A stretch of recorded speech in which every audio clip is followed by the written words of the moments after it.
government has helped to provide an enabling environment by providing security around. And also through, I see that quite a number of international observers are around, development agency. We have quite a number of civil society situation rooms around in the city. And for us from Edo State Civil Society Situation Room, we have deployed over 50 observers and then over 190 citizens network of monitors across the state.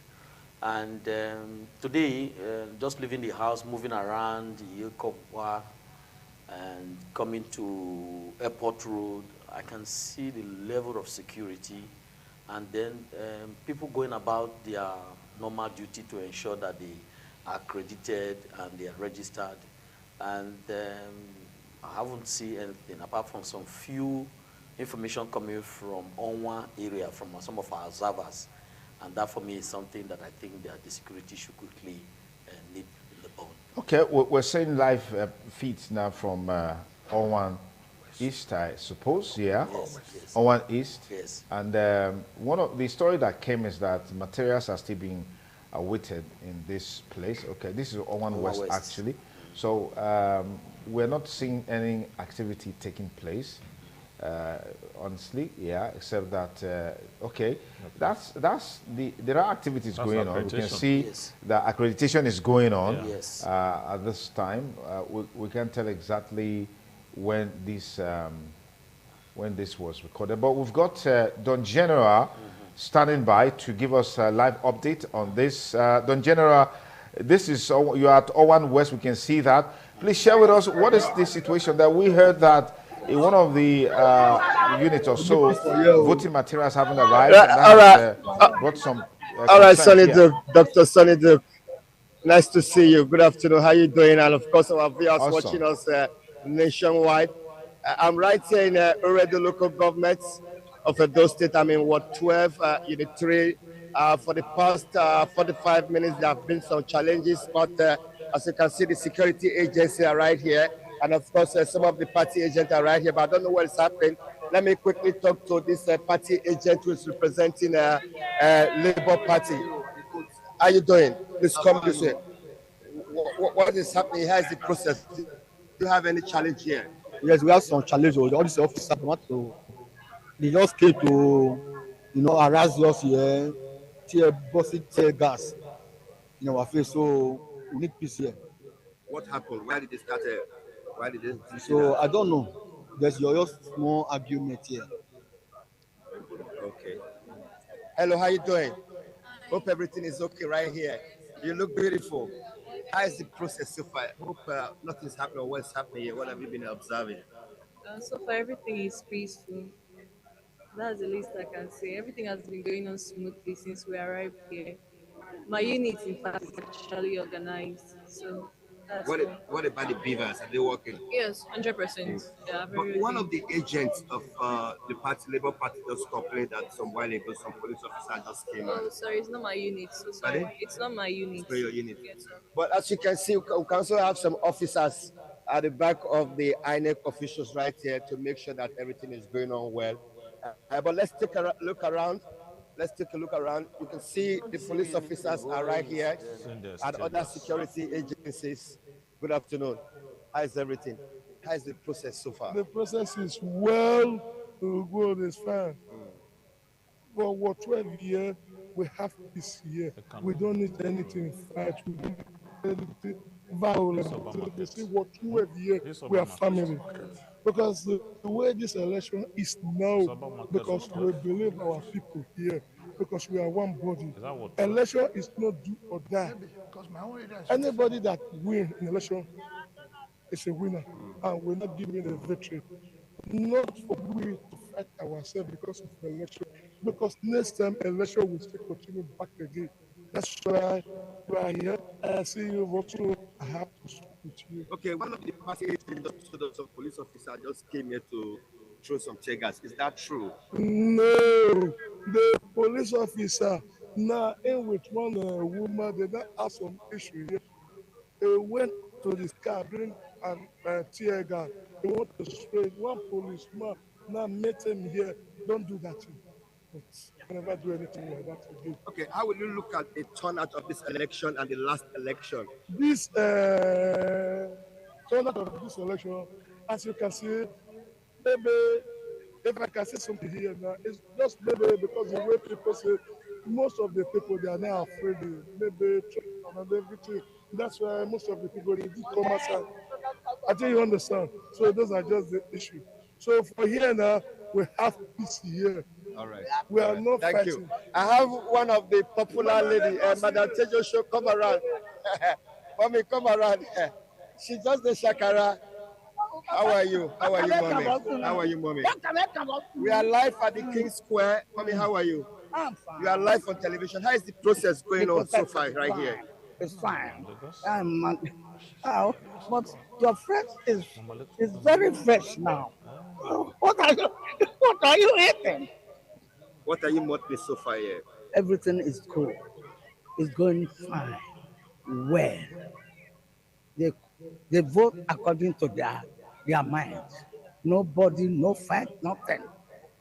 Easy. What about the INEC materials and the beavers? Are they working right here? All is ready. Yeah. And the security agency. And the security, they are doing their work very fine. All right. How will you assess this turnout of this last of this election and the last election? The last election and this election, almost the same. No trouble, nothing. It will go well in this government.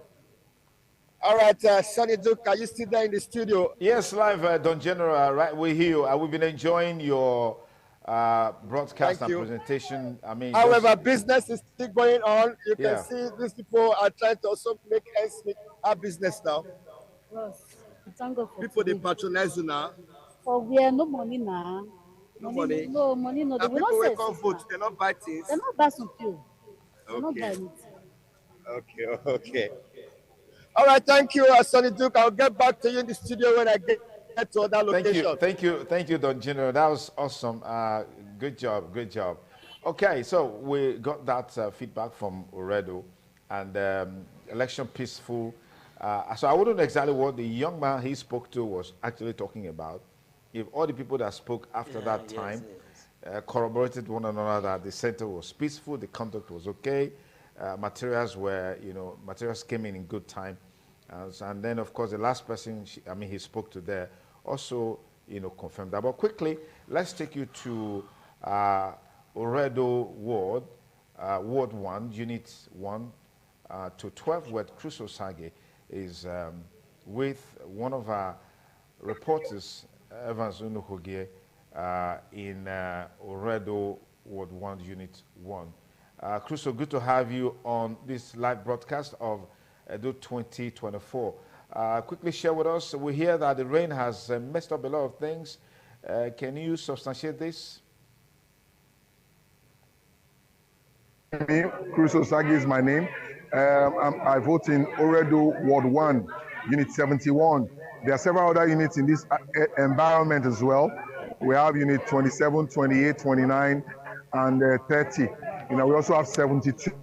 So yeah, of course, the rain was a little challenge, but we have long gone past that now. The rain has ceased. People are trickling in small numbers, but they are certainly coming. The initial thing that slowed things down at the beginning was the materials, the electoral materials didn't come on time. But eventually it came, and we're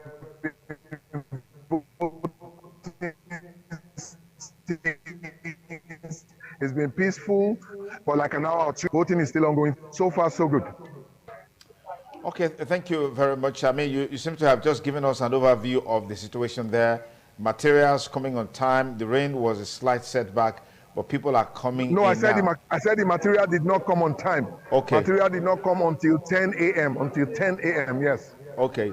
What's your take on the number out so far compared to the last election in that same place? The last election here was the House Assembly election, so the numbers are similar. Maybe today we have slightly more people than we had in the House Assembly election, but the presidential election was more. than what we are seeing here today. But it's still early days. Voting is still ongoing. Who knows? Now that the rain has subsided, maybe more people will turn up.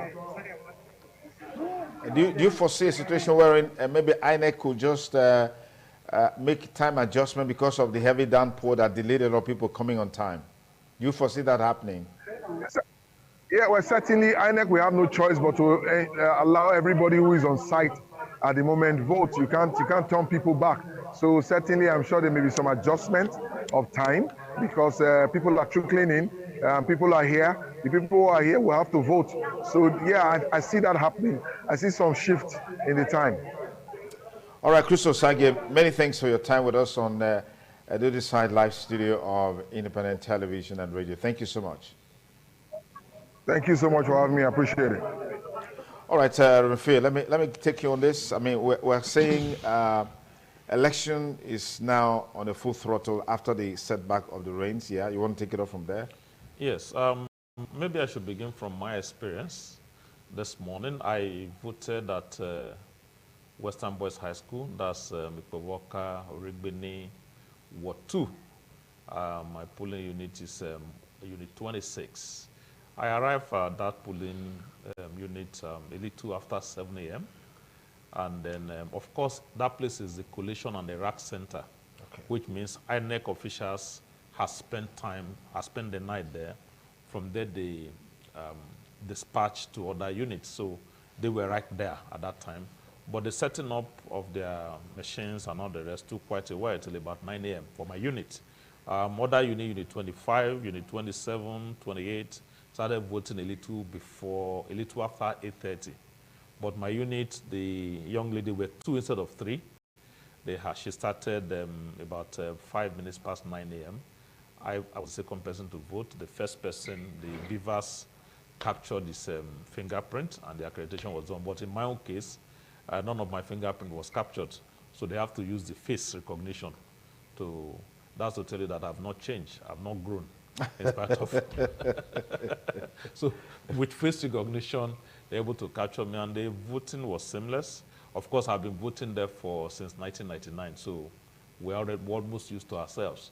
There were 3 party agents at that time. We have the Labour Party, the PDP, and the APC party agent who were present at the time of voting, at the time of starting, and it went well. Like Crusoe observed, the turnout at Western Boys High School is less than what we had during the presidential election. As at that time, there was no rain. As a matter of fact, rain didn't start at Ikpoba Hill, where I was till about after 10 a.m. So, but in previous experiences, people usually would be there as early as 7, 8 and have the crowd, but the crowd wasn't there. And we hope that the crowd more persons will come in to vote. The law allows that anybody who is on the queue by 2:30 p.m. will be allowed to vote, even if he's voting till midnight. Once you are there by 2:30 p.m., they should be allowed. So the question of INEC adjusting the time may not arise. This is to 2 p.m. Wherever you are, you have the option of still getting to the polling unit. Once you arrive there by before 2:30 p.m. and you're on the line, then there's no asking INEC to adjust the time. If anybody wanted to vote, and up till now, you have not gotten to your polling unit, then it's your fault. You don't want to vote. Don't go there by 4 and say they denied you. Because, of course, rain should not stop you from voting. This is a very critical assignment. It's not just a civic responsibility. I granted your station or reporters interview yesterday. It's a responsibility. Nigerians Edo people should, for once, take things seriously. And I didn't sleep till about midnight. I was still outside for that spiritual assignment till midnight. But by 5:30, I was up because I have to travel to go and vote from where I live to where and I paid that price. Not just me, my wife had to go. My children who are voting age, who had their PVCs, went with me. Graciously, the security agencies, little explanation, were able to allow us drive through. Also, when I was coming here, after I finished voting, I took my family home, and I still have to come here. Little explanation here and there. This is why I'm going to the TV station. A little bit more polite. The police were more polite than the military. The military, my experience, front of Central Bank at Ring Road, Apapava, they made the magistrate, a magistrate, come down inside the rain to come and explain herself why she has to be outside. The young man who was driving him said, look, this is a magistrate. And I took her to go and vote. They said, no, she must come down to come and explain. But when they saw me with the press letter from your station, and they allowed me to go. So civil, not too civil, but the police, so far so good, perfectly civil. And nobody should complain of security in this election, because so far, what we have on ground. In fact, somebody at Western Boys initially said, why do we have more security men than the voters? I say because the voters will come. And of course, that location is also the place where people are redeployed to other locations, and it is going on well. What I told the agent, the three-party agent at the unit where I voted, I told them, we'll look at ourselves, we'll know ourselves. And I said, look, please, no matter the outcome of this election, you people must know that we are one. We all live in this environment, this Ward 2, we do our business here, we live here. Whatever happens, remain brothers and sisters. And that, to a great extent, what I'll have to advise every politician and those contesting and those who are close to them, the process is ongoing. Whatever happens, if the process goes seamlessly well, we shouldn't fight each other. There's no need of creating more tension. We're already tense. Nigerians are already tense with the present situation. No need of creating more tension. So far, so good. The election is coming up well, and we just trust God that it goes seamlessly. All right, Chief. This is positive in terms of what's coming in. But we've also had some stories about election materials not getting to the designated centers on time. I think the report came from Owan East, where we were told that electoral materials haven't gotten there on time. And then there's also a report from Ewotubu. Then in EDO, I think what I was 7 or so, we were also told about how a thug came and disrupted the process, destroyed all the electoral materials, scattered everything, and is already in police custody as we speak at the moment. These are things that one would just think that, you know, moments like this, we're not going to talk about them because we're not going to see them, but they are still happening. All right, so which means, in a sense, maybe our politicians are not learning to add value and make the process better. I'd like to get your reaction on this. Well, it's unfortunate that we still have things like this happening in 2024 Nigeria. It only means that, like you said, our politicians are learning nothing. If they are learning anything at all, they still believe in this do or die election. Election is a seasonal thing to me. Every 4 years it comes and to go. But if you believe that you have no other job except politics, then you have every reason to go and sell your houses for the purpose of contesting election. Because most of these politicians we have here in Nigeria, they have the opportunity of traveling out of this country. Those who have not traveled out of this country, many of them have satellite television stations in their houses. It is not true that Edo people cannot pay for satellite viewing.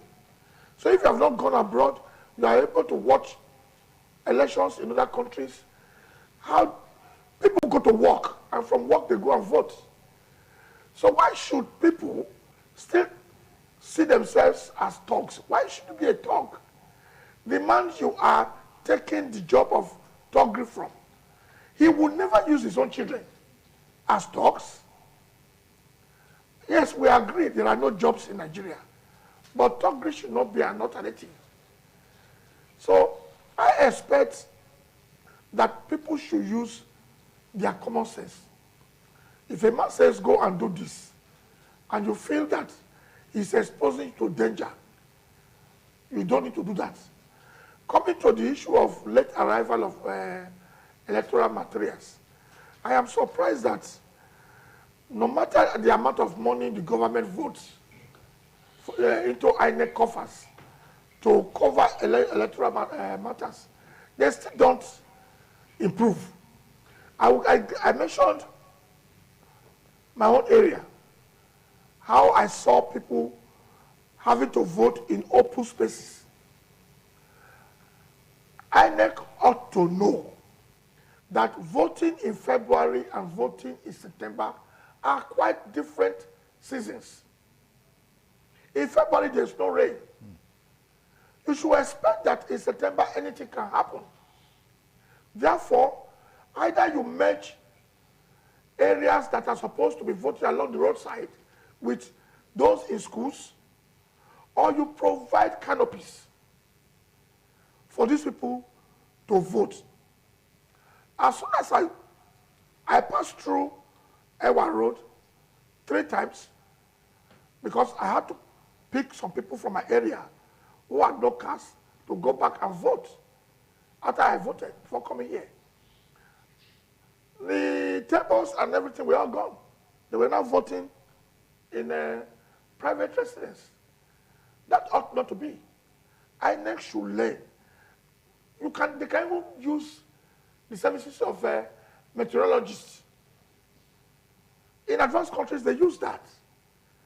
Use services of meteorologists to know when there will be rain in this place or that place. Because at the end of the day, when there is rain and there is no provision to shelter the voters and the INEC officials themselves, sometimes it goes a long way to affect the voters' turnout and to affect the results INEC will eventually get.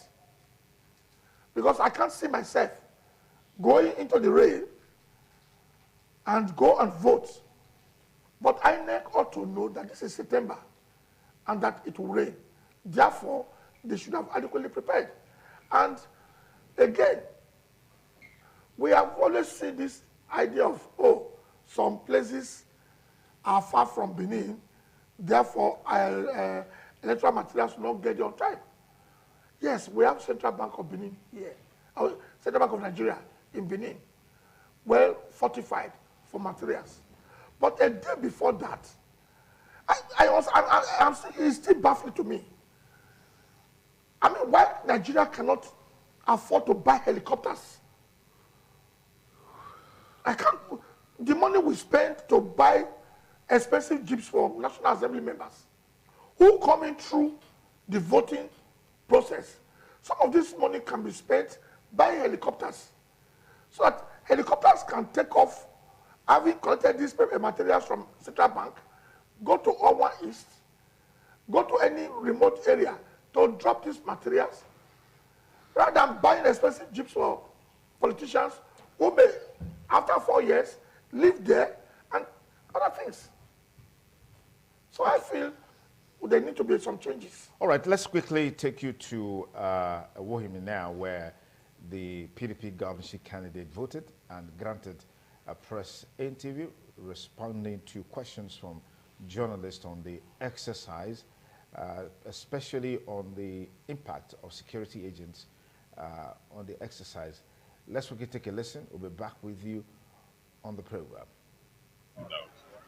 The circumstances that is sometimes beyond the control of even the best plans, So we need to give people the benefit of that, and let's see how it goes. The INEC chairman has assured us, or he had assured us, that they were going to do everything humanly possible to save the free and fair election. And I don't see any reason why they won't do that and why we shouldn't believe him. The rest of the day will then show whether he truly meant and acted in the way he spoke. And then we'll take it on from there. But as it is now, I'm not alarmed yet. I'm not too worried. We'll see how things unfold. Then, for instance, for 10, in my local government area, they don't have material, they don't have personnel, they don't have anything substantive yet. I'm hoping because Moha is the furthest, the far point in our local government. So it may be because of the distance. So we'll see. But like I said, everybody should be calm. All of our people should come out to vote. They shouldn't be intimidated. People shouldn't allow themselves to be intimidated. They should come out to vote. They should come out to vote in numbers. They shouldn't worry and they shouldn't be afraid of anything. Because when you come out to vote in numbers, then your will prevails. When you allow yourself to be cowed or intimidated, then your will is subverted. And what we need today is for the will of the people of Edo State to prevail. The other thing that's bothering me is that there are people that are moving around, not even dressed in any police or military uniform, arresting our supporters still. In Uromi, Ward 8, Unit 3, about an hour ago, one of our supporters was arrested by men in mufti carrying guns. Number one, nobody should carry a gun into a polling unit. That's against the law, it's against the regulation. But you just see people behaving indiscriminately and behaving in the way they are behaving, oppressing and trying to intimidate our folks. But it won't happen. We won't be intimidated. We won't be oppressed. People can't just go around just like, how come it's only PDP supporters that have been arrested? Every day, you see APC supporters, doing all of the worst things imaginable, but nobody arrests them. Nobody even investigates them. This supporter that was arrested, what was he doing that made them? He was in the polling unit. He was queuing, waiting to be accredited. He was queuing up waiting to be accredited. So what's your call to the appropriate authority now? That they should create a free and fair level playing field. This is getting too much, particularly from the police force or people that claim they're policemen. I don't want to think they're true police. They may be rogue policemen. And there's some known police officers, particularly in Uromi area, who are trying to settle scores, and it's not necessary. And they're using the police force to try and settle personal scores. And this is not fair. And we've said this before. The chairman of the party said this at the press conference some weeks ago. And we keep saying this. Policemen, if they want to be politicians, they should retire and come and be politicians. But if you're a policeman and you're being a policeman and a politician, it doesn't work. It doesn't work. Thank you very much. Dr. Aswai Gonabo, the PDP candidate in the Edo State governorship election, reacting to some questions from journalists there after casting his vote in Wohimi, East and Southeast local government area. Okay, we'll take you to Ego now, where an APC chieftain, Pausalile, is commenting on the ballot box snatching and destruction of ballot papers. He alleged that a youth leader in the community carried out the act. Ameze Bazwai is following up on this story. We hope to be able to give you the live report in that particular incident that we earlier told you about it. And of course, we're just helping you to make sense of it now because we're getting someone to react to the story, as it were. Let me get you in there, Golo. I mean, more stories are coming out from the election.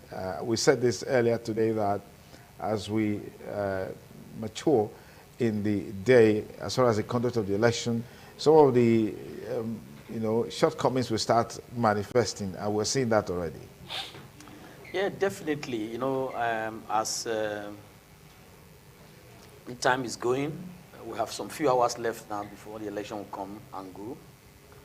You will be expecting much response from the candidates and their followers. Okay, let me just pause it there. We'll take that video from the APC chieftain in Ego over the ballot box snatching and destruction of ballot papers, which took place in Unit 7 in Ego.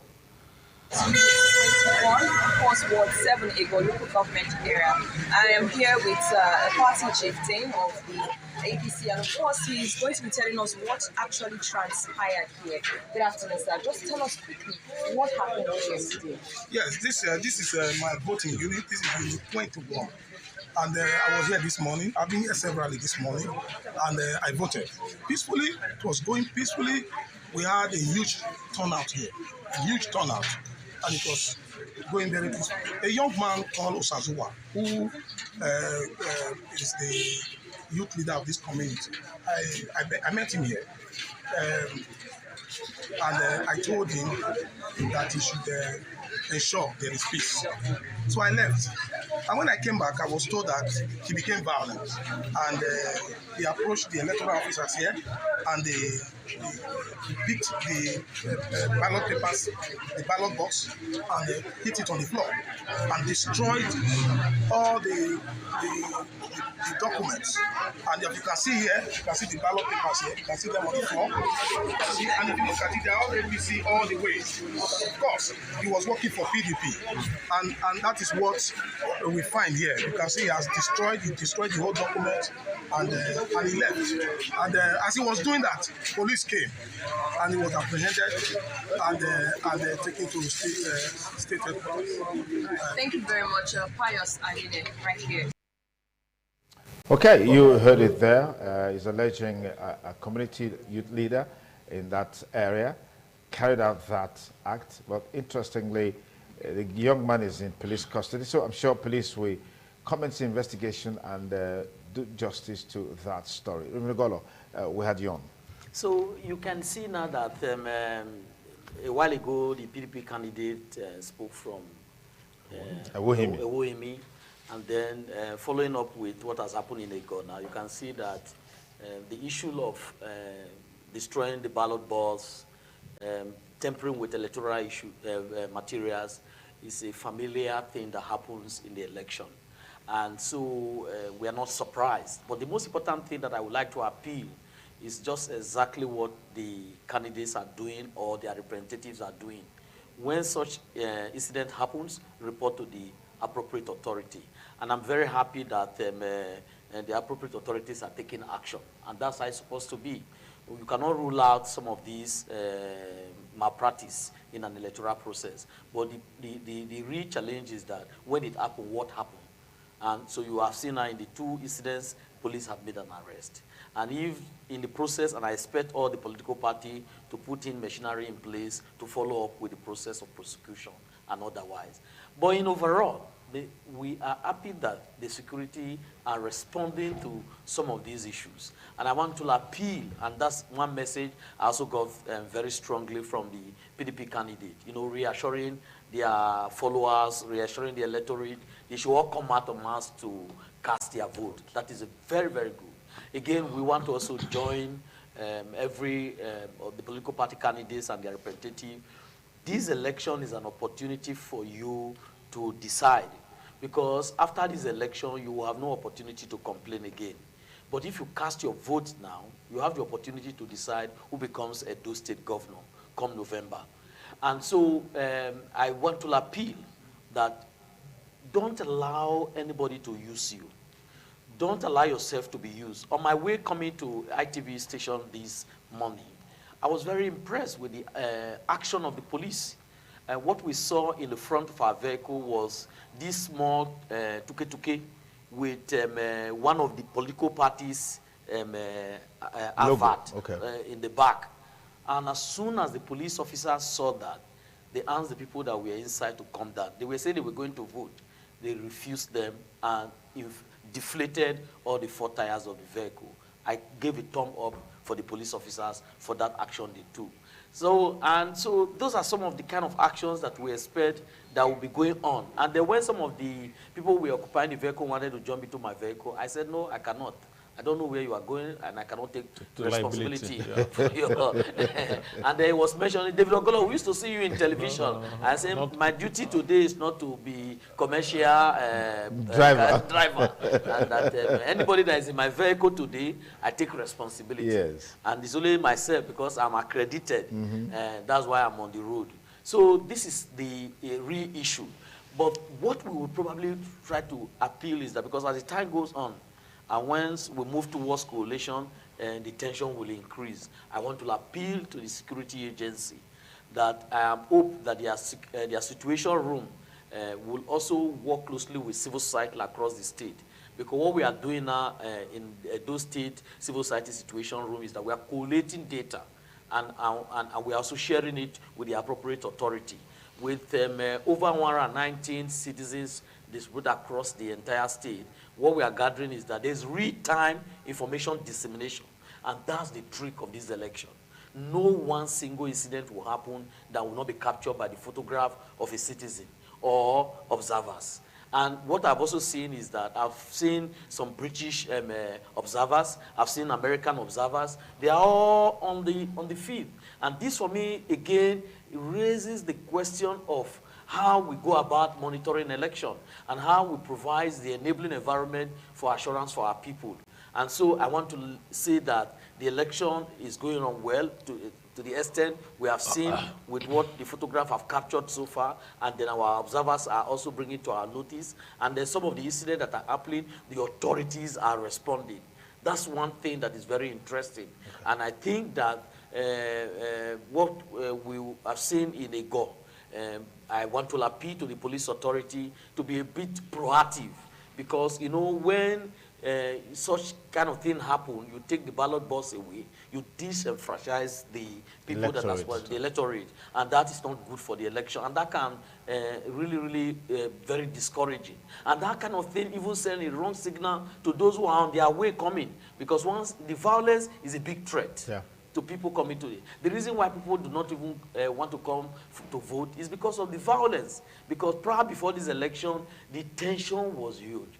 But I'm happy that the authority acted proactively, and to a large extent, things have come down. Then nature also obey somehow. The rain has come down, and which shows that God is with you. And don't fail to realize that today is International Peace Day. You see, God loves Edo State. It is not by coincidence that today is International Peace Day. And so this election is going to be a peaceful one. And we are willing, we are believing God that at the end of today, we'll begin to see what will emerge from the outcome of the election. Okay, let's quickly link up with Don General again, Joseph Aguele. Share with us exactly where you are and what's the latest, what's happening, where exactly are you streaming from? Thank you, Dr. This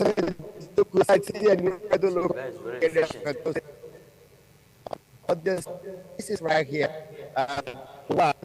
Was one, and let me talk to Mr.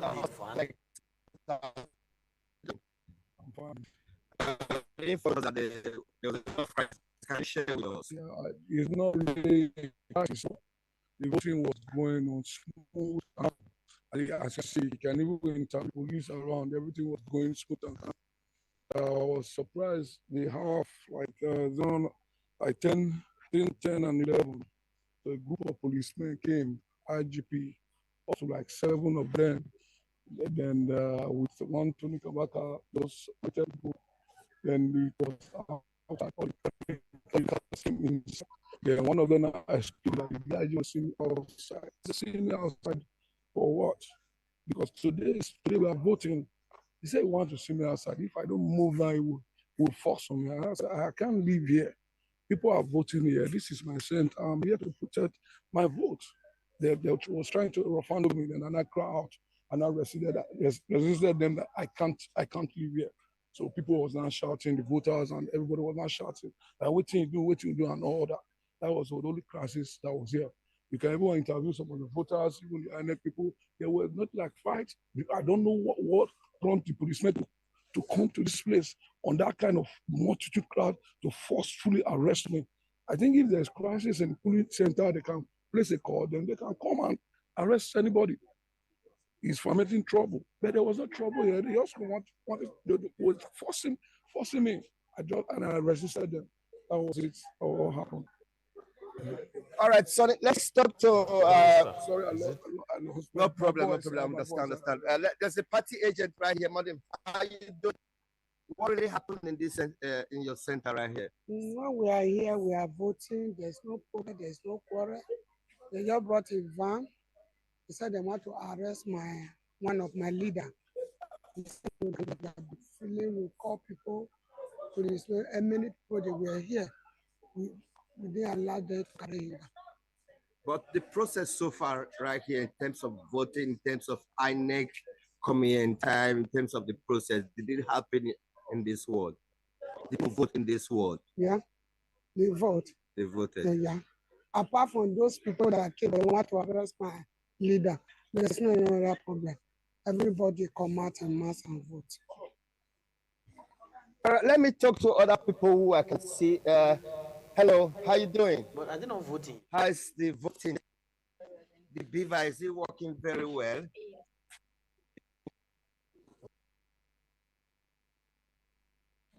People came to vote. They came. Okay, somebody was saying that they had some challenges. Was that true? Really, so far it's been good. It's been good. Yes. Yes, to 2:30. General, let me quickly speak to you about something. What is happening here? And has the voting been concluded, or is this still going on? What exactly is happening? Because we're saying INEC officials seated. You just spoke to a young man who alleged that some policemen came with a known chieftain of a political party, and they wanted to forcefully take him away.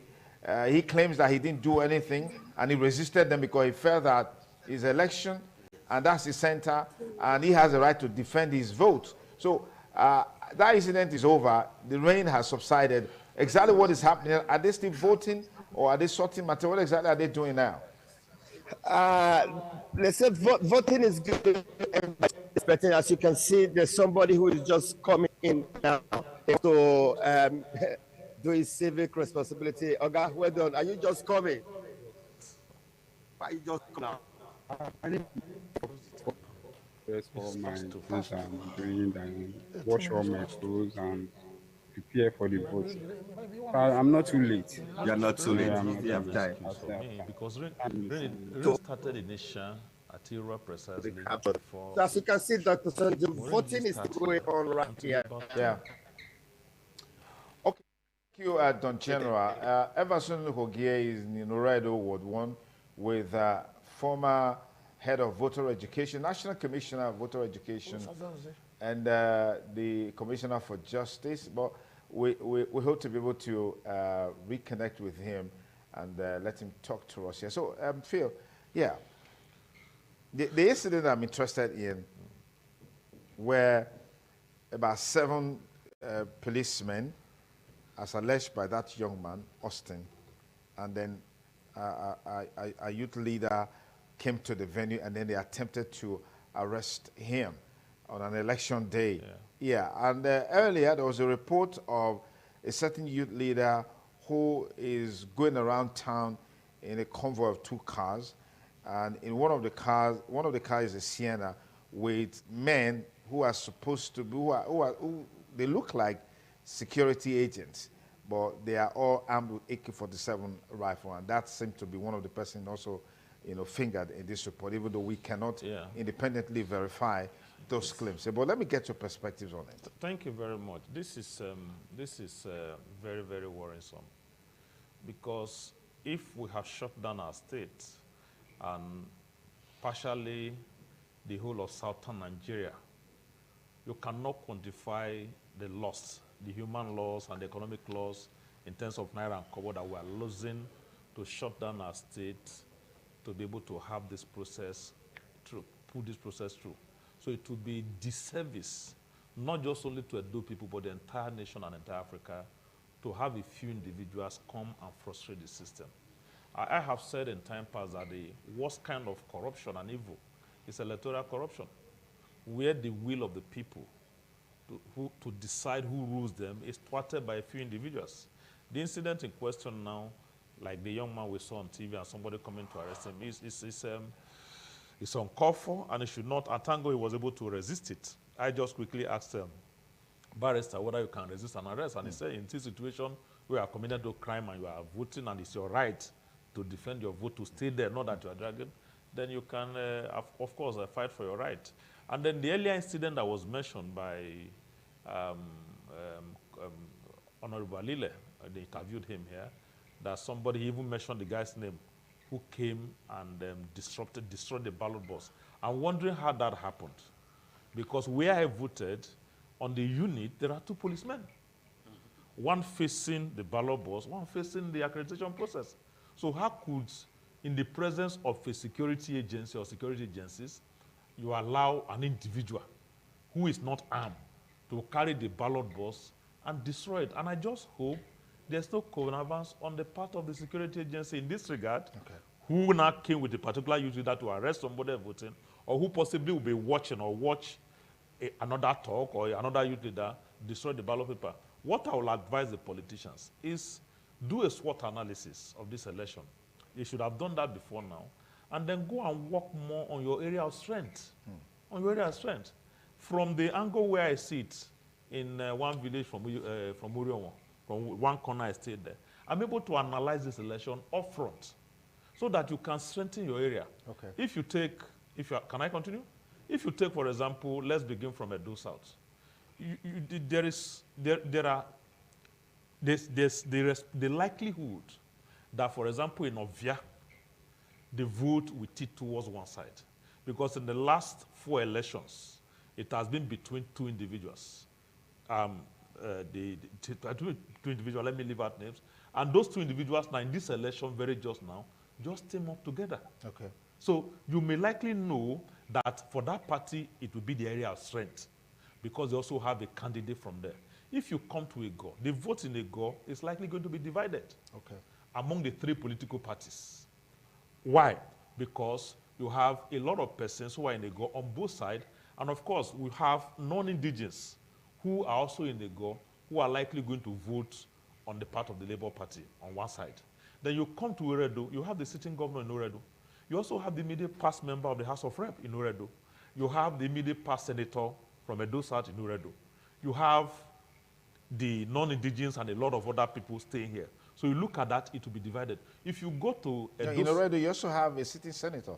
A sitting senator, of you course. have a sitting House of Rep member. So in one political party. Yes. So you should know that this one, there is no strength there. If you go to Ikoboka, where I vote, the deputy governorship candidate, one of the political parties, from there. Okay. And he hasn't done badly in relating with his people in the past 16 years that he has been in government. Okay. From chief of staff to commissioner for works to SSG for 8 years. He hasn't done badly in relating with people. So you should know that that man has an advantage and has strength in that area. If you go to Edo Central, you are going to find that the vote will be divided. Okay. Yes. Let's proceed there. Yes, Chief. Yes. I'm going to comment on the issue of a youth leader coming with some security purported security men. First and foremost, the Electoral Act does not allow any armed policeman around the polling units. That's clear. Then you cannot, under the Electoral Act, arrest anybody at the precincts of the voting if there is no crisis in that place. The man that was interviewed by one of your correspondents just now said there was no crisis. And another youth leader of a political party came and said, excuse us. They asked him to excuse them, and they were trying to forcibly take him out of that place. Whether people were thugs and dressed up like policemen, or they were the real policemen, or whoever they were, they had no right to arrest anybody. That's a different issue from the one who destroyed ballot box and papers. That one has committed electoral offense. But you voting and standing by to look at what will be the total collation of results, you are committing no offense. So nobody has a right to go there. My question now is, that group of persons, if they're not policemen, how were they able to pass everybody, all the security agencies along the road? And got to that point. And when they got there, they must have met at least 2 policemen who are unarmed, I know. Why did the policemen not also stand up to resist? That it was the voters who were now shouting, what has it done, what has it done, what has it done? We should, at times, our conduct might make people to begin to suspect and give conspiracy a credence. But let me play the devil's advocate here. The report is almost, you have just heard one side of the story. Yeah. Unfortunately, the cameraman or the reporter did not show the presence of security there. Okay. They did not tell us the side of the story of the security. Okay. And then we have not heard from, we only heard from the man. Yeah, but And there's then, another lady that he also interviewed yes, who corroborated what he said. yes, that's what I'm saying. Yeah. Until you hear from the other side of the people. And then the very young man that made this allegation, there is no identity in him to show who he is. Is he the party agent? Or is it just going to go to vote? Yeah. You know, when you just come to vote and you begin to make yourself a party agent, there's a different challenge there. If you cast your vote, you stay away from that place there. But if you begin to present yourself as if you are, because when I went to Arogba this morning, it's difficult for you to differentiate who is a party agent and who is not a party agent. Okay. And so this is some challenge, because some part of our responsibility in this analysis is to also to identify areas of where there are weakness, so that the authority, the INEC and police authority can begin to take note, and so that there can be improvement in subsequent election or improvement immediately. So I would like to appeal to INEC authority that those who are party agents, there should be a means of identification. And then two, security agencies that are very close by, they should be the one at least to confirm or validate when this kind of disagreement happens. And then the reporters that have gone to report such story should provide the perspective that will reflect an independent analyst to be able to say who is wrong or not. Fantastic. Reverend Phil, we're going to a very critical part of this election. I'm sure in the next 1 hour or more, coalition would have commenced at the respective units, and then before they mobilize to the other layers of coalition. That seems to be the most critical part of it. We really haven't heard much of ballot box snatching, you know, that is so pronounced in a sense, but we may see that. What should be your advice in terms of being proactive in dealing with this issue? Because I expected some level of proactiveness at the level of even the voting, like what we saw in Ward 7 in EDO. If there was some level of proactiveness, perhaps that could have been dealt with before it even happened.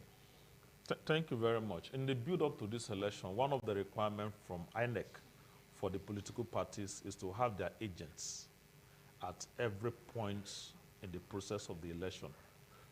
Even from the point of the distribution of the electoral material, each political party is supposed to have their agent there, and then you have them at the polling unit, and then at the collation point. Part of the reason why the issue of ballot box snatching and stuffing is no longer fashionable is because of the beavers. Yeah.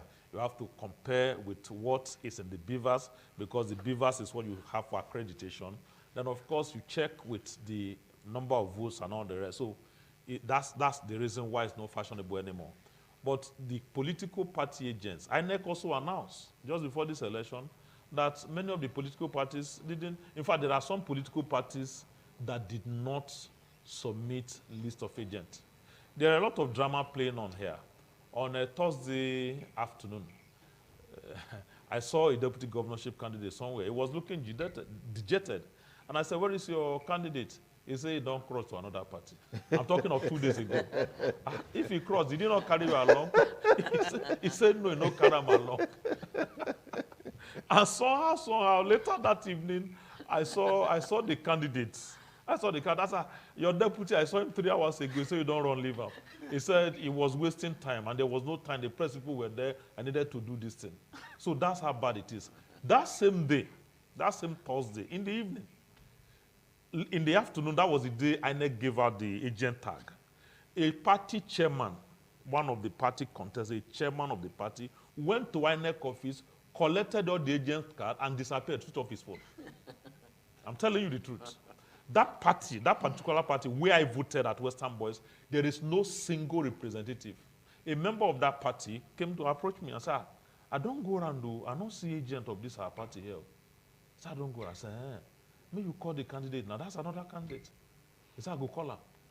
Not one, Western Boys High School, not one party agent. Because the party chairman took off with the agent tags. On Thursday. They have to go, they have to send boys to go and look for him to bring him. So the INEC has provided a level playing field for every party. So you must have your agents at the polling unit, at the first, second, all the layers of the collation to the point of the announcement of results, their agents. So if your agent sells out or allows himself to be manipulated or deceived, then it's not INEC you should blame. It's your agent you should blame. At least there's no report now, as of today, that there was any party agent that was denied access to where it was supposed to be. There's no report that the security agent has stopped somebody from being where it's supposed to be. They're all there. They're all there. From the point where sensitive materials were distributed at CBN on Thursday, they all had their access there. Then, like I was saying earlier, each party should concentrate on the area of their strength. Unfortunately, the voting time is almost over. If you didn't get it before now, it's almost over. I had mentioned Boboka, and if you look at Orion, you find people from various parties in Orion. Whether Orion was South, where you have the former deputy governor and the chieftain, somebody like a pastor. In Orion or East, my own area, the particular clouds, you find somebody like the DG to the governor in Abuja. But you also find another person who is on the other side in that same community, So there's a balance there. But when you go to Edo Central, the vote will be shared. Okay. So most votes are, finally, the most votes that will decide this election are votes that will come from Edo North. Okay. These are very subjective analysis. No, that's where they should concentrate on. Just a moment. They are subjective analysis, which is okay. It's just that, interestingly, in our climes, it's very difficult to make projections, because many of the time the things that defines the outcomes of election, they are beyond that. If you watch American election, CNN, for example, can tell you this was going to happen, that's what's going to happen, that's what's going to happen. We saw that in the 2023 elections, all right, how the tables turned completely turned. No, sorry, that's what should give credence to what I'm saying. Okay, so from 1999, I have been voting here, and I have discovered that Edo people don't vote for political party. Okay, so let's pause it there, because the election is still very much on course. Yeah. So let me get you in there. Yes, I was trying to corroborate what Refil and Roger was saying, that INEC had earlier confirmed that all fields were not covered by party agents in all the parties. Okay. I watched television and I saw it. One particular party had 80% coverage. Of party agents? Of party agents. Yeah. Another had 45% coverage. And the third one had 30% coverage. I didn't want to mention this earlier. It was, I found it as preposterous and insulting for somebody to have called me this morning at 7 a.m. He said, please, can you act as our party supervisor?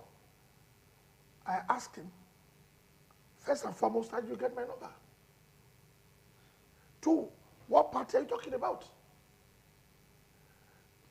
You can't suddenly just wake up in the morning and begin to look for party supervisors and agents. Something must have gone wrong. In the first case, I don't even have any party card. No. I don't have any political party card in Nigeria. I think. So you can't be scouting for party agents. Since barrister, maybe you've been in holiday in abroad. 7 a.m. 7 a.m. Is that looking for a party supervisor? But you should be aware. Okay, now just a moment. I'll come back to you. I'll come back to you in a moment. We have the NNPP governorship candidate, Pastor Azena Azena, has cast his vote. And let's quickly take a listen. We'll be back with you in a moment on Edo Decide Live Studio. Are you done with it?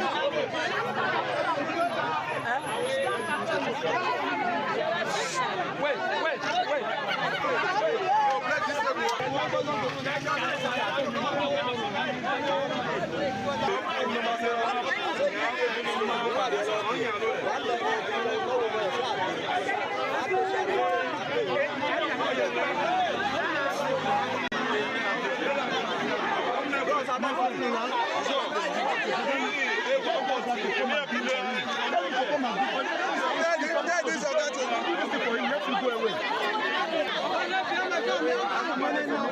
make a give Baba this thing.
The women are your lady woman.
We've been here now for about 2 hours. Many people have been here even much longer than I have been here. People have been here for 5 hours and more. It's good we're able to cast our ballots, but I think I'm not very happy with the process that delayed the coming of materials. Again, this is a single state election.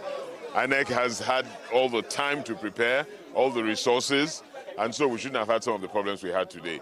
But having said that, you know, the good thing is that the people have been calm, the people have remained very patient, the people are steadfast, and they've made up their mind that they will stay here, they will wait the process, and they will cast their votes, and nothing's going to deter them. So that's good. But then people don't need to go through that hassle and suffering to be able to cast their votes. It's not necessary. The fillers, I get good fillers from elsewhere. People, exit polls show that we're doing very well. You know, so we're comfortable, we're very comfortable, and we're very happy with that. What we're not comfortable with is the little shenanigans that are going on, particularly from the APC guys. We've had rumors and we've seen things that the APC fellows have been trying to undermine the process. Many of them have been caught with ballot papers. Many of them have been caught with PVCs, and they are running around. The worst still, they go around trying to buy votes. I hear the rates now is, I don't know whether it's 15, they say now, or 20,000, you know. So they're going around. So they tried everything to subvert the process. Again, if you have something to offer people, You won't work to subvert the process. It's when you don't have anything to offer people that you become so desperate. And I'm seeing that the APC, that should show a good example as the party in power at the national level, is now the party that is undermining the democratic process. And I said this before, the leader of the APC is a Democrat. And so why is the party undermining his credential and his capability? Why? And you know, people don't just even care about the kind of reputational damage they're causing to our country. It keeps showing that the people don't care about Nigeria, they don't even care about their party, and definitely they don't care about the people. But by and large, on balance, our exit polls just show what we knew. Okay, Dr. Asra Already Ighodalo linked there, to the victory. PDP Edo State governorship candidate. Earlier, we Exit also poll heard showed that from the NNPP governorship candidate, Dr. Azeme Azena, who also has cast his vote in Okbela. So, keeping you up to speed with what is happening in the Edo State governorship election, and we can see some more activities taking place now. We hope to be able to do a back-end check and give you this information. But what we see here is sorting of ballot papers, and we want to believe that we have a full complement of party agents in this place so they can follow up with this sorting and the counting, and then they can take the results with them to their supervisors as the case may be. And then from there, they can also move to the next. Yeah, this is Oredo Ward 3, Unit 35. Okay, so that's the update there. Oredo Ward 3, Unit 35. Sorting is already taking place, going on. Sorting and counting ongoing in Oredo Ward 3, Unit 35. I'm sure the outcome of this will be out any moment. We wouldn't be able to announce that to you, but INEC has that responsibility. So this is where we are. So as I was saying a while ago, I was saying that what you have seen, that you don't see the party agents, and what Reverend gave a graphic explanation when he went to his voting unit. The fact that most of these political parties, they are business unit. They just call them party. But what makes a political party, they don't have it. So, for example, somebody wants to contest election as a governor of Edo State, and you are operating a political party that doesn't have the capacity to even produce 50% of the party agent. So when we heard that from INEC, we were not surprised. And you have seen how people are disappearing with the party agent papers. Yeah. So it shows clearly that most of these political parties, they are just in paper, but not in reality ground. And even a major political party, I can tell you, one of the things we also observe is that these political parties are in the hands of their leaders. If you visit the office of this political party, you don't see any semblance of a political party.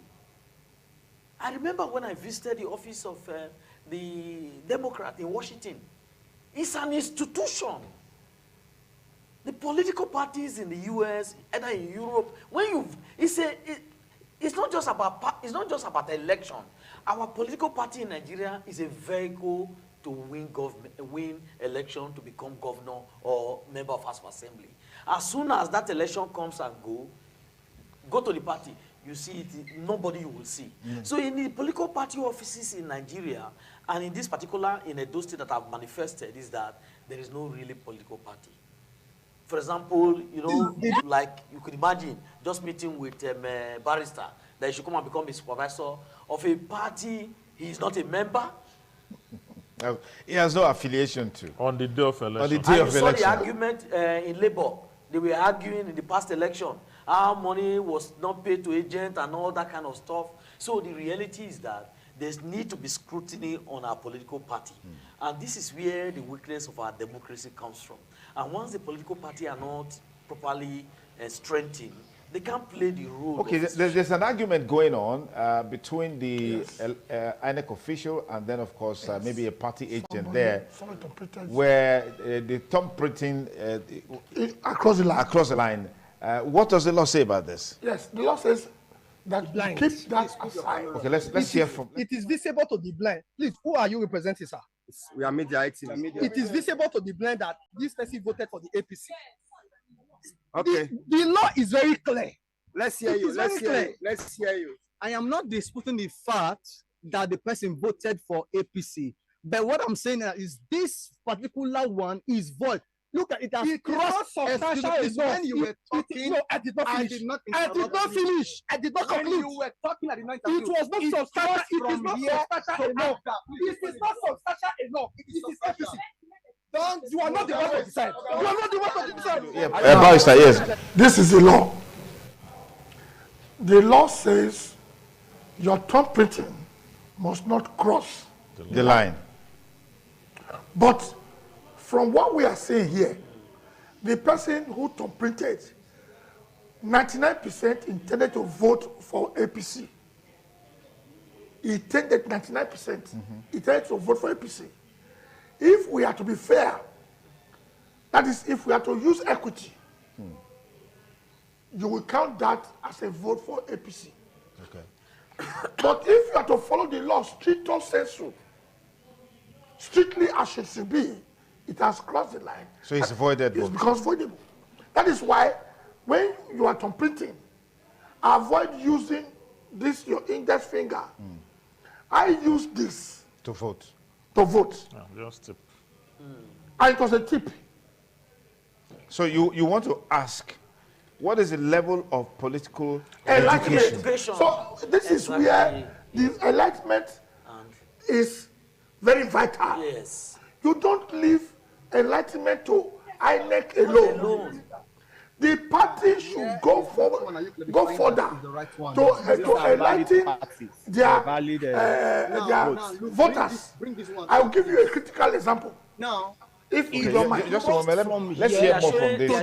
Let's hear more. But the same party. Because it is substantial. It is not Hold substantial. on. Hold on. Now, look at this. It crossed from this one to this. Okay, look at this one. Now, this is the error. Now, hold on now. Those are errors. Those ones are errors ones. This one are error. Okay, what about this one? Look, yes, that is to bring it. Look at it. Now I'm showing you here. It's here. That's what I compare.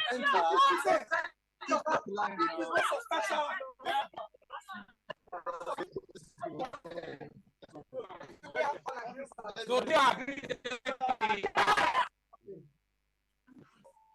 Please, you both should just step back a little bit. Please, don't call it, please. Law is not mathematics. Okay. Where 1 plus 1 must be 2. All right. So we hope the INEC official will be able to resolve that. Then yes. another point that this electoral education is very important. When you vote, a lot of people don't know how to fold their ballot paper. When the ink is still very wet, you see some people close their ballot paper. It will make the ink also go to another party's line, thereby making it look as if you completed twice to 2 different political parties for 1 election, and it will make that voting void. So when you vote, you are supposed to be taught by your party. They don't do these things. Like Reverend Gola was saying, that if you visit Democrats' office, it's an institution. In Nigeria, once the election is over, you go to political parties' offices, you see just 1 party person and 1 messenger. That's what you find. Then the National Assembly members who are supposed to maintain constituency offices, they are locked up. Nothing happens until the next election. Whereas if you are to employ people who are to be in this, because they receive money for these constituency offices, okay, they are paid. If you have if you have 2 or 3 workers there, that reduces the rate of unemployment in Nigeria. And those 3 people can also go on a 12-month enlightenment, educating people on on how to vote. You won't have this kind of thing in most Western countries. You won't see it. Because the enlightenment is a continuous exercise. Just like registration for voters is a continuous thing. But in Nigeria, we find people, I mean, this morning I was embarrassed, calling me, telling me to become a supervisor of a party. The first question I asked, which party? Who gave you my number? I don't know you, you don't know me. I checked my phone. My true caller could not capture the person's name. So how can you just call? This is what they are facing. Okay. You are not educating people. You are just waiting for money to come because every party gets some money before the election. Every registered party that is registered to take part in the election, they get some percentage of money to prepare for this election. So if you want the money they get, what are you doing with it? If they can't go out to educate people, to the extent that somebody can compete between two party lines on the line itself, that is bad. It only shows our people are seeing election as a business enterprise. They struggle to begin to open offices because they feel money is coming. Money is coming. And as soon as the election is over, business closes. Okay. Raphael, yeah, we're talking about the issue of political education and enlightenment on the part of political parties. Looks like this responsibility is left for INEC. And I'm not sure I heard or saw anything from INEC as it relates to voter education, even though there is a department dedicated to that at the level of INEC. Thank you very much. There were a few billboards here and there, very few. I didn't see more than 3 or 4 across Edo State for voter education. Also in the build-up for the election, National Orientation Agency also had engagement where I represented the Christian Association of Nigeria and the PFN. Apart from that, or 1 or 2, there wasn't anything serious about the voter education. Even the political parties themselves. I met an agent of a political party this morning at the feed who told me that they have not been given allowance, neither do they know what they will be paid for this work now they are doing today. Now I said in the course of the preparation for this election, they only had 1 training, and that training lasted for less than 1 hour, and they were given 10,000. I'm telling you real. That's why people don't like me when I talk on TV. Some others do. That's the reality. They trained for only 1 hour, less than 1 hour, and they were given 10,000. So for this election today, they had not told them what they are going to get and what they will, or when they will get it. Such an individual, who of course, like most of them, is not committed to the party, but is only there because of what he will get, will only, if he's not bribed by another political party on election day, he will collect. He will go and collect and then move on. In the build-up to this election, we consider, when I say we, myself, and of course even the organizations I belong to, we consider that there were only 4 contenders. The others were pretenders.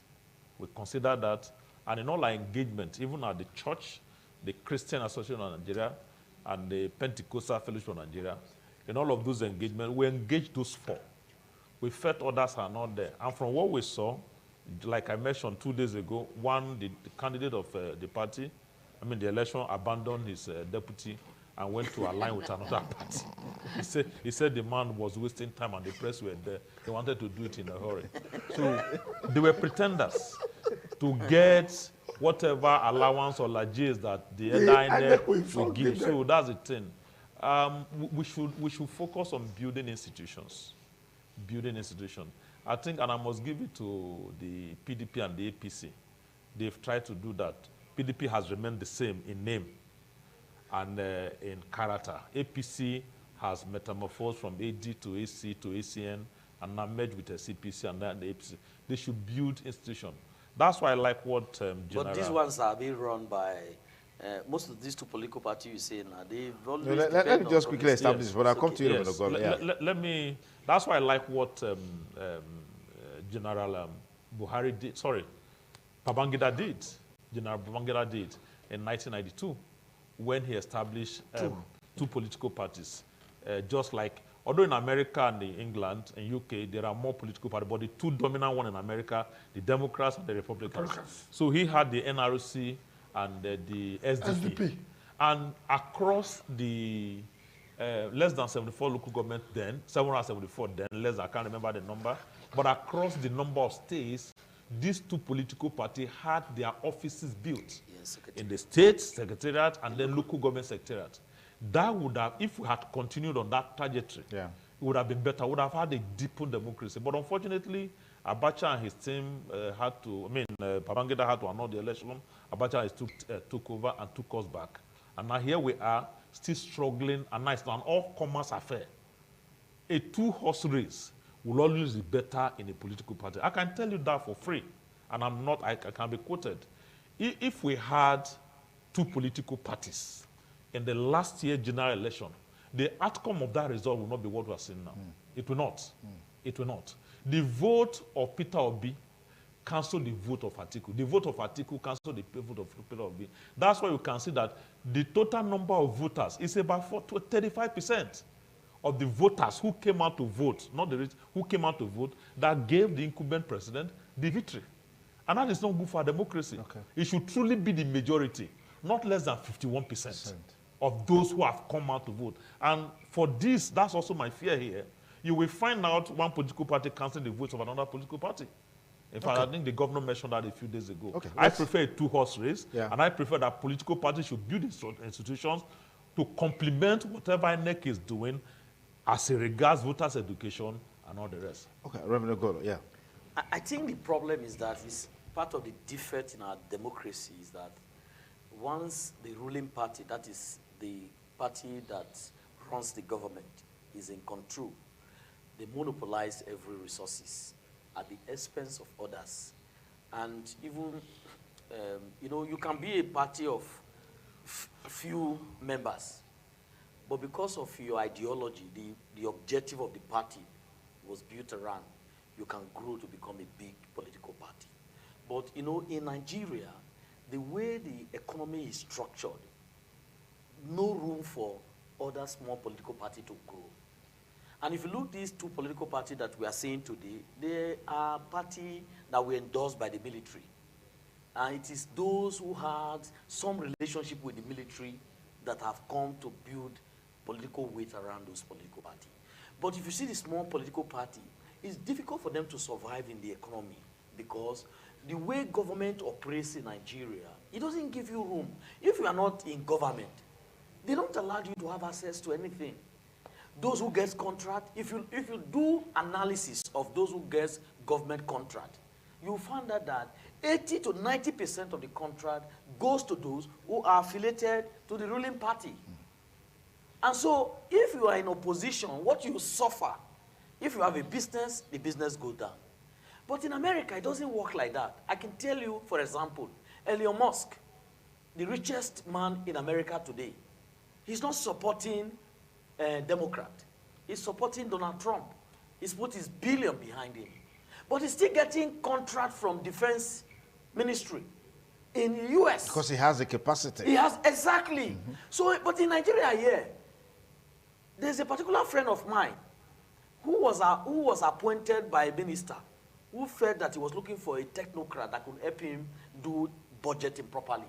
You know how the people from the ruling party pounced on him and said, they went to lift an article that my technical professional friend had written, analyzing the budget failure of the ruling government. And on the basis of that, they dropped him. So you are not, so in this place, competence doesn't matter. And even governors, those who are in government, they like to pander to people who are hypocrites. Let me come back to you in a moment, Mr. Kola. We've got Evans at Alaudao Unit 71, Oredo Ward 1, with Oluwole Osaze Uzi, Esquire, Attorney General and Commissioner for Justice at those states, and former Director of Voter Education. Evans, just quickly, let's have a head start on this conversation with Oluwole Osaze Uzi. Okay, that's at Unit 71, Oredo Ward 1. So, could you talk to us, what's the situation here? Is voting still ongoing, or has it stopped? Was it blighted in any way by the heavy downpour? Is sorting and counting taking place in this particular unit? What is the situation here? Shortly before 11, accreditation and voting commenced, and thereafter, since then, gone rather smoothly. I waited a while for the queue to rest a little bit. I voted seamlessly. Within 2-3 minutes, I had cast my vote. Now, has the weather disturbed in any way, the rain? Well, yes, when I came in about 9, it was drizzling a little bit, and then it became quite heavy, and as you see in the background, we had to move the canopy from the roadside onto the platform there. So it did disturb a bit, but the turnout is not as impressive as one would have loved to, possibly, but the rain contributed to that. All right, thank you so much, sir. Thank you, Oluwa, Attorney General Commissioner for Justice, for sharing your thought with us on this ongoing Edo 2024 governorship election. We'll link up with Don General a bit to have an interface with the electoral officer at the unit that he was, where we had a bit of controversy actually on the compliance to the Electoral Act, the marker or the ink crossing the line or not crossing the line. We had a bit of that, but I think they move on. So quickly talk to us, Don General. Where are we now in this unit? Where are we? Thank you, Dr. Sonny Duke. We are still in Oredo local government, and we are in Ward 3, Unit 35. To the INEC representative for this particular unit. How are you doing? I'm fine, sir. I'm presiding elder at Oredo unit 3, unit 35. So we had the total votes cast. The accredited voters. Voter card is 82. We have a void vote 3. LP, we have 1 vote. Okay, just to help you make sense of how the exercise, the sorting and the counting of the votes panned out in this unit 35. Of course, the electoral officials there doing their job. But you look up to INEC for you to have the full complement of the result from this particular unit. Okay, we're back to Ballot. Yeah. So it is really pretty difficult to have this sense when you have this political party not playing their role very well. And so what we should continue to encourage the political parties to find a way to invest in people with competence. And a situation where you find out that because the government is dominant in the economy. And if, for example, you take Edo State, for example, the economy in Edo State, the government plays major 90% role in terms of if the government decides to deny you access to opportunity, it's difficult for you to prettily act well. And it happens that once you are in opposition party, they will not allow your company to survive because the regulatory environment will be harsh, either by taxation or kind of policy put in place, because they feel that you are associating with an opposition party. It's not just operating on state alone, at the federal level. And in our analysis of opportunity that are made available to people with competence, and this is really why, when you do the mapping of both developed and developing countries, you find out that country where you have corruption, where you have kleptocracy in power, people who do not respect transparency and accountability, you see underdevelopment. And because they don't follow competence. And once you don't follow competence, and there is no good governance in the system, there is no way talent will come to that environment. And that's why it's difficult, pretty difficult for talented people. Today now, we have artificial intelligence running the world. If you are somebody who is competent on artificial intelligence, it's difficult for you to come to African country to operate. And because the environment is very harsh. Here, if you are not inside government, you cannot have access to anything. in spite of your competence, in spite of the fact that you are competent to carry out the action. What the governor wants to look first is that, is this person part of us? Does he support us? It's not about whether he's competent. And when you have a government that is looking for people, and that when you see, it also affects how our leaders emerge in the country. Who are the people emerging as senators? Who are the people emerging as governors? People with certificate problem. People who have their certificate missing. People, and the leaders of the political party, they know why they do that.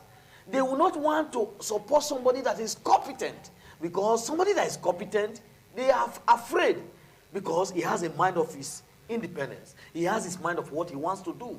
And because of this, they look for people who are carrying the bag along for the woman.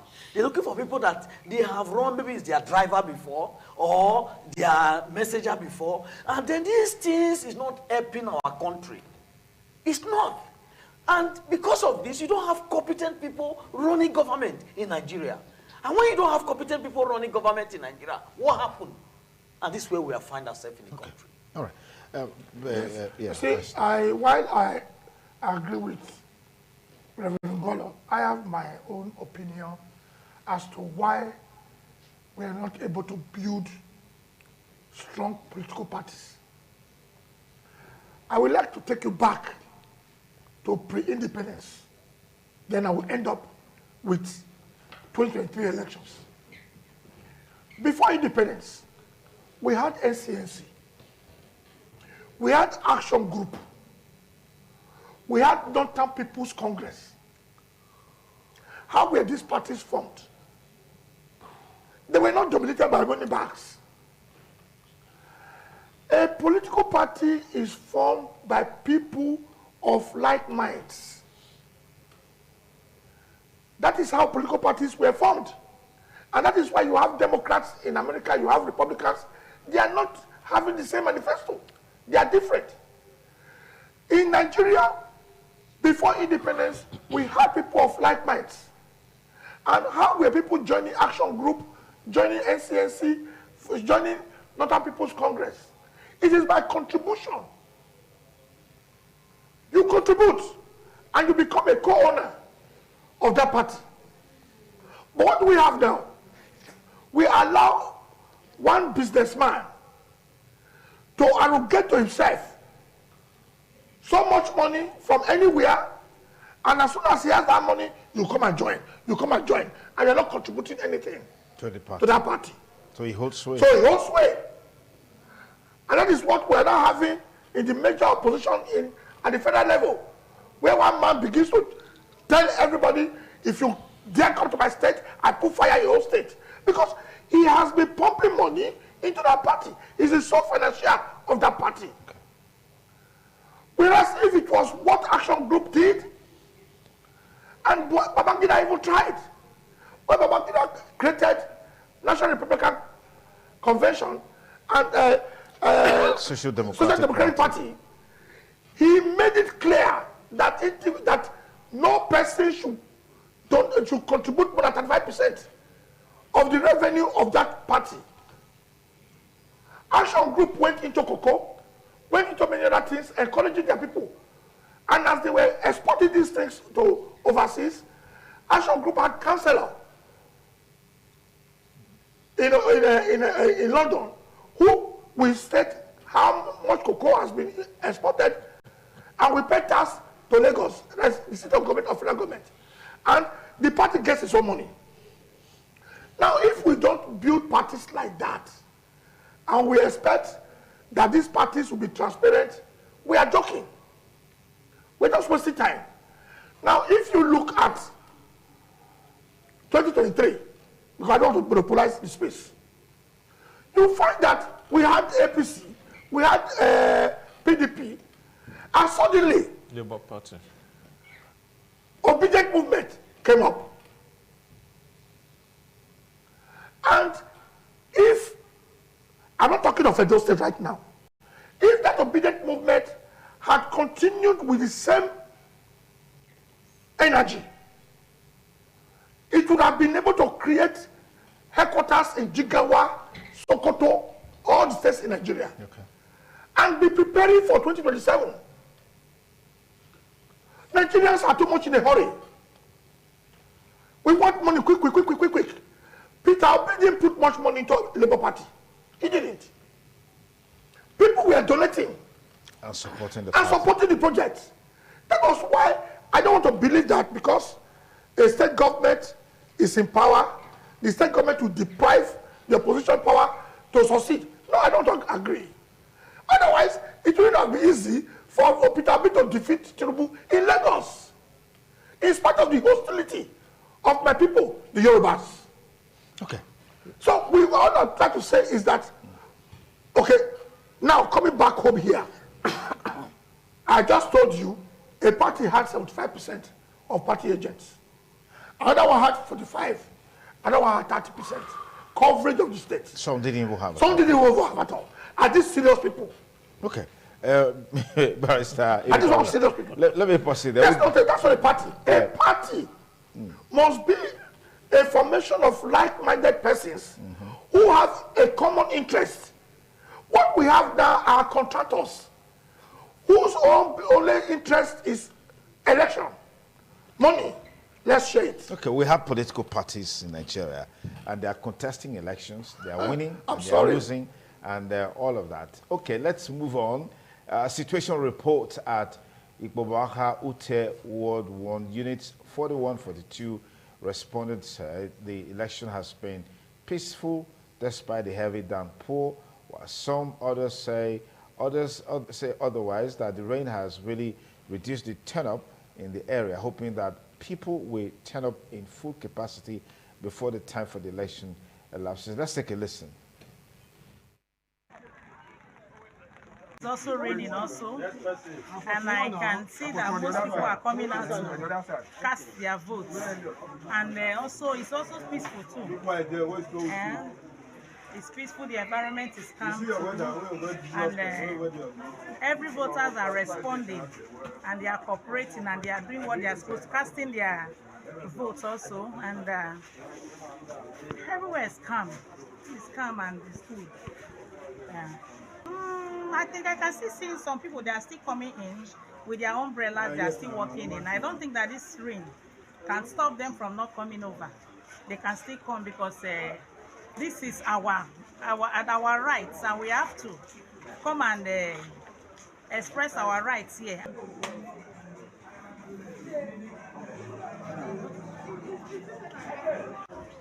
As you can see them here, they are doing it in peace.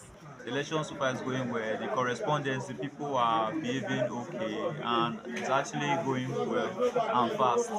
Well, I think everything is okay. Here, very peaceful. The way government wants it to be, that's how it is in this center. There is no manipulation. The election is okay. Apart from the rain that disturbed the election, many voters didn't come out early because of the downfall of the rain.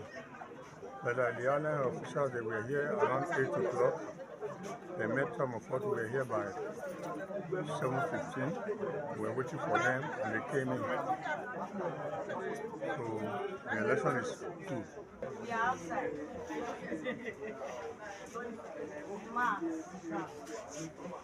I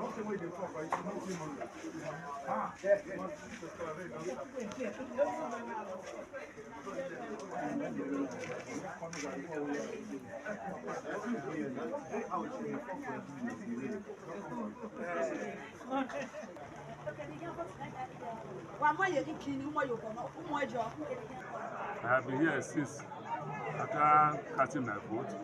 I still have to watch and see what is going on. But for that vote of buying, I've never heard of it. Everywhere is peaceful. That's why we are here since now. We just pray that the rain stop so that more people come and You don't vote? Yes, I don't vote. Well, with the rain, I don't give the credit to the rain because before now there is rain before and people turn out to vote. But it's more or less that some persons have taken decision not to come around. But the turnout is really low. Tired of the election, it was very peaceful. We dey plenty for here, but this one na only me just dey here and small people. The business no your dey fine at all. Your dey door and the rain come even your fall to spoil everything. Just to help you make sense of the happenings in that particular unit in Mubaha Ute, we will keep you updated with more as we make progress. This is past 3. Voting ought to have ended by 2, but you know the rule also gives more time for those who are already at the voting center to cast their votes before the exercise will be brought to a close. And from there, sorting and counting will take place, and then the collation exercise will commence. So far, so good. It's not been a bad situation in terms of the turnout, in terms of the impacts of security agents and all of that. We hope that this tempo and momentum is sustained all the way so we can have something really, really positive to talk about in this election. But who knows? The bad guys could be somewhere just lurking around, looking for an opportunity to strike. Reverend Phil, this is where security agents will really be up in their game in terms of nipping this in the bud. Yes, from what I saw, at least by the grace of God, I drove through the city from Ring Road, Sapler Road to Bahe, back to Ring Road, back to GRA, and then coming here. This election is well policed, When the IGP came here last week Tuesday at the stakeholders meeting, he did promise that the police would deploy 35,000 men, and another agency would deploy 8,000, making a total of 43,000. But from what we learned yesterday, it was a total of 46,000 that were deployed. NCDC, not NCDC. NSCDC deployed almost 6,000 and all the rest. So it's well policed. I don't think we'll have security problem here. I'm taking my mind back to 12 years ago when Oshomole had the second term election. The militarization of election was even more. But at the end of that election, there was no one bullet shot, and it was 18/18. So I believe that these men who are on ground, who have come from across the country, some of them traveled for 2 days. In fact, I was told of a police command, that's Akwa Ibom State Police Command. They left Uyu on a Thursday morning and arrived at Genigbode yesterday night. I'm telling you, they have to travel for 2 days. They got into Asaba that same night, slept there. The next one they continue. You know how terrible, yes. And 2 days. While people who came from Rivers, while people came from Kano, they are here for one duty: ensure that Edo is safe for the ordinary Edo person to go and cast their vote. Now, having done that, we have done our part. Sonny Duke and his team are doing their part by analyzing and bringing the pictures of what is happening across the 2 people. Having done that, the party agents and the INEC officers at that level should ensure that this goes smoothly. From what I saw at the Collation Center for Ekuboka, which is Western Boys High School, where I voted, after voting, I took time to go to the collation hall, and I discovered that it's been fully secured. At least I saw military men who are resident there. And I believe it's like that in all the collation centers, and I do not see any problem. But in any case, if a party have voted, you should know that the right of the citizen to defend vote ends when the polling ends. A voter cannot follow the result. It is the party agent that can follow the result. Police, I just saw then, police say vote and go home. But the law allows you to stay within 300 meters and watch the votes. But when the vote has been counted and result declared, take your copy of the result and go home. Then let the electoral officers and the party agents follow through. The security won't be an issue. The IGP was there.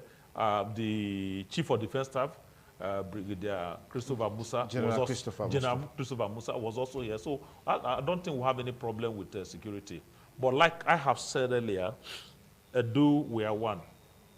Let the politicians work on their strength, and then spend less energy on your witness, and also know that in another 4 years, there will be another election. For us in Edo, we even have the unfortunate scenario where we are doing election almost every other year. In the last, how many months? This is the 3rd election we're doing. We did the general election in September last year. We had the local government election Here we are again 1 year later, we're having a governorship election, and before you know, the preparation for 2027 general election is also coming. And let me end with this, sir, that when I saw the monetary value that has been deployed and spent on this election, I'm wondering how our democracy has become so expensive. Imagine bringing 46,000 security men to Edo State. All of them will be paid. How much money they will spend on fueling, the risk they took on the road. Imagine, accommodation. Yeah, accommodation. Imagine all the observers and monitors. Like Comrie said, you have people, you have the UN, you have the US, you have UK, coming from all over. Imagine how much each candidate has expended. On campaigns and whatever. It's in billions of naira. I wish they just appointed one man as administrator of Edo State and put that money to develop our state. That will not be talking of emergency rule. No, that will not be democracy. But wasting all of this money almost every year. Yeah. We had this same scenario last year in the general election. In a sense, some people have been empowered on account of this election. Of this election. Yes. But our state is not empowered. Yes, but individuals have been empowered. We're talking about individual empowerment. Individuals have been empowered. That does not translate to the general empowerment of the general citizen of our state. That's the truth. So much spent on one day election. So much. Okay, Reverend, yeah. We're looking at security so far, in spite of some of the shortcomings. I think I completely agree with Reverend. And I also say I want to join him to also commend the security agency. I want to commend them for, again, providing this some sense of comfort that has now made, at least we've been watching some clips, and then from feed report from our monitors across the state, we haven't heard anything that will make us raise an alarm. That for me gives us a comfort, and we should build on that. And then if you also see all those that have been interviewed by ITV reporters, you also see some sense of comfort, messages and communication coming from them. But the only thing I also want to appeal to the security agency is that as we're moving now to the coalition center, this is the best time to raise the bar, because most cases you find that if you listen to one of those candidates, they were also raising questions about that. We want to see that at the coalition center, they should ensure that nothing happens, because at the coalition center, that's where people are beginning to get worried. But like we also have agreed here that the party agents already have their results. In real time, I'm going to assure you that the internet will be flooded with all kind of reports. People should not allow those reports inform their decision of action, because that can also lead to conflict. They should allow INEC, the appropriate institution, to wait for INEC to announce the result. And then in the process of waiting for the result, we want to also appeal to the media, and that as they report, they should try, because most cases, no one single media house will have a complete bird view of how the election have gone. And so in reporting, you report in a way that you report what you are seeing. Don't report what you don't see, because that can also help, again, raise tension. Because what we are trying to do in this whole thing is that we want to, as much as possible, reduce tension and ensure that election will come and go, though people will remain. And like Reverend rightly noted a while ago, 4 years is now. If somebody have told us that Obaseki 7 years ago, he will, in the next few months now, Obaseki will be former governor of Edo State. No, in 52 days. 52 days time, he will be former. And then, so 8 years is not the end of the world. 4 years is not the end of the year. So if you contest election now, and there is always a lot of lessons to learn from when you contest election. If you didn't win, there are lessons from it. It's possible that the strategy you put in place didn't work well. It's possible the resources you put in place didn't work well. Just like Reverend said, it's possible that your deputy got missing along the line. And then in such situation, you will learn lesson never to carry a deputy that will run away and leave you behind. Or a party chairman that will DJ cards and switch off his phone. Okay, let's quickly link up with General again and find out where he is right now and what's happening there. The General, if you can stream to us, please talk to us Where exactly are you? And tell us what's happening where you are. Is sorting, counting going on? I hope there is no controversy where you are now like we saw the last time. Anyways, that's just on the lighter side. Don General, if you can hear me, speak to us.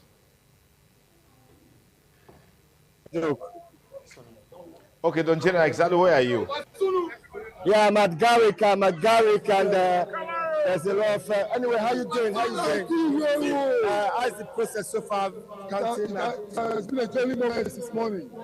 Confirm. PDP all the way, Garrick Memorial School, 4 units, unit 18, 19, 20, 21. Posted.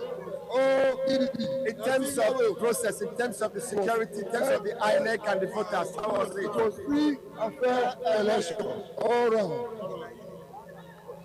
God bless those states for standing by us. Other people are right here. How is the process so far right here?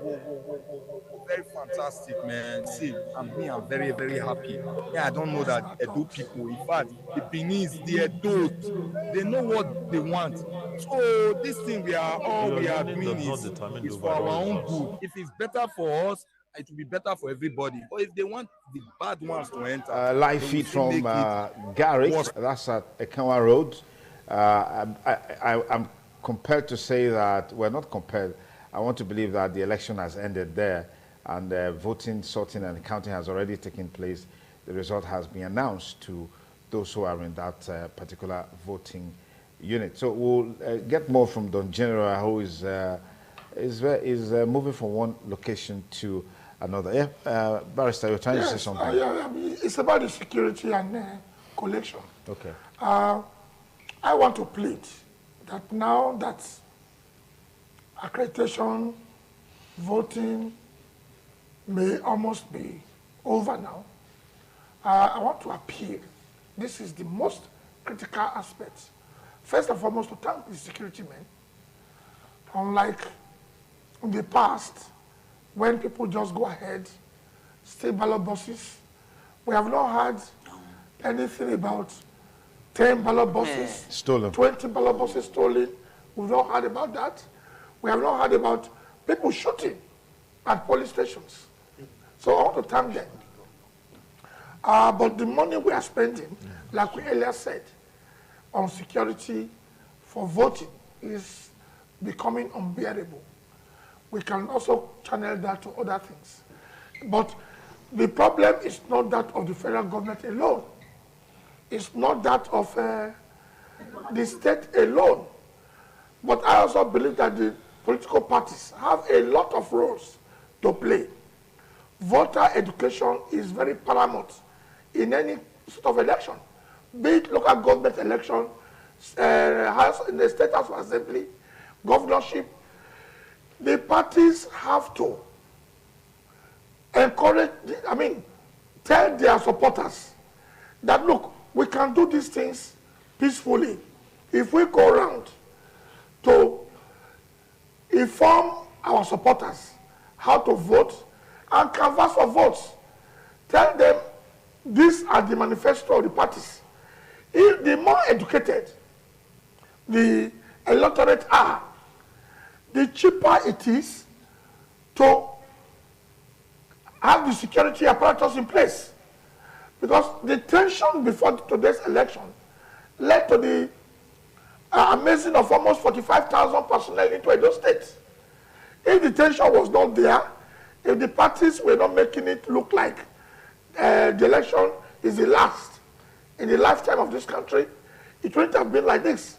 So we thank them, and we still want to plead with them that now that we are going to move to the critical stage of collation and announcement, we should ensure that it is what actually left the polling units that gets collected and gets announced.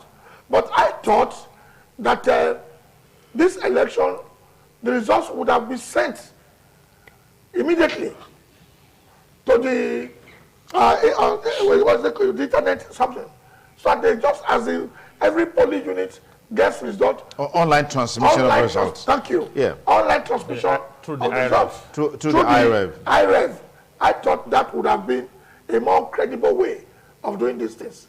Because if you do it, the hypertension that we go through collation centers will not be there. So I plead that this exercise of collation and output of results, people should take it seriously. Any party that fails to cover all areas, all wards and all units should take it easy and not go to the polling collation centers to create problems. If you didn't have party agents, you have no business going there.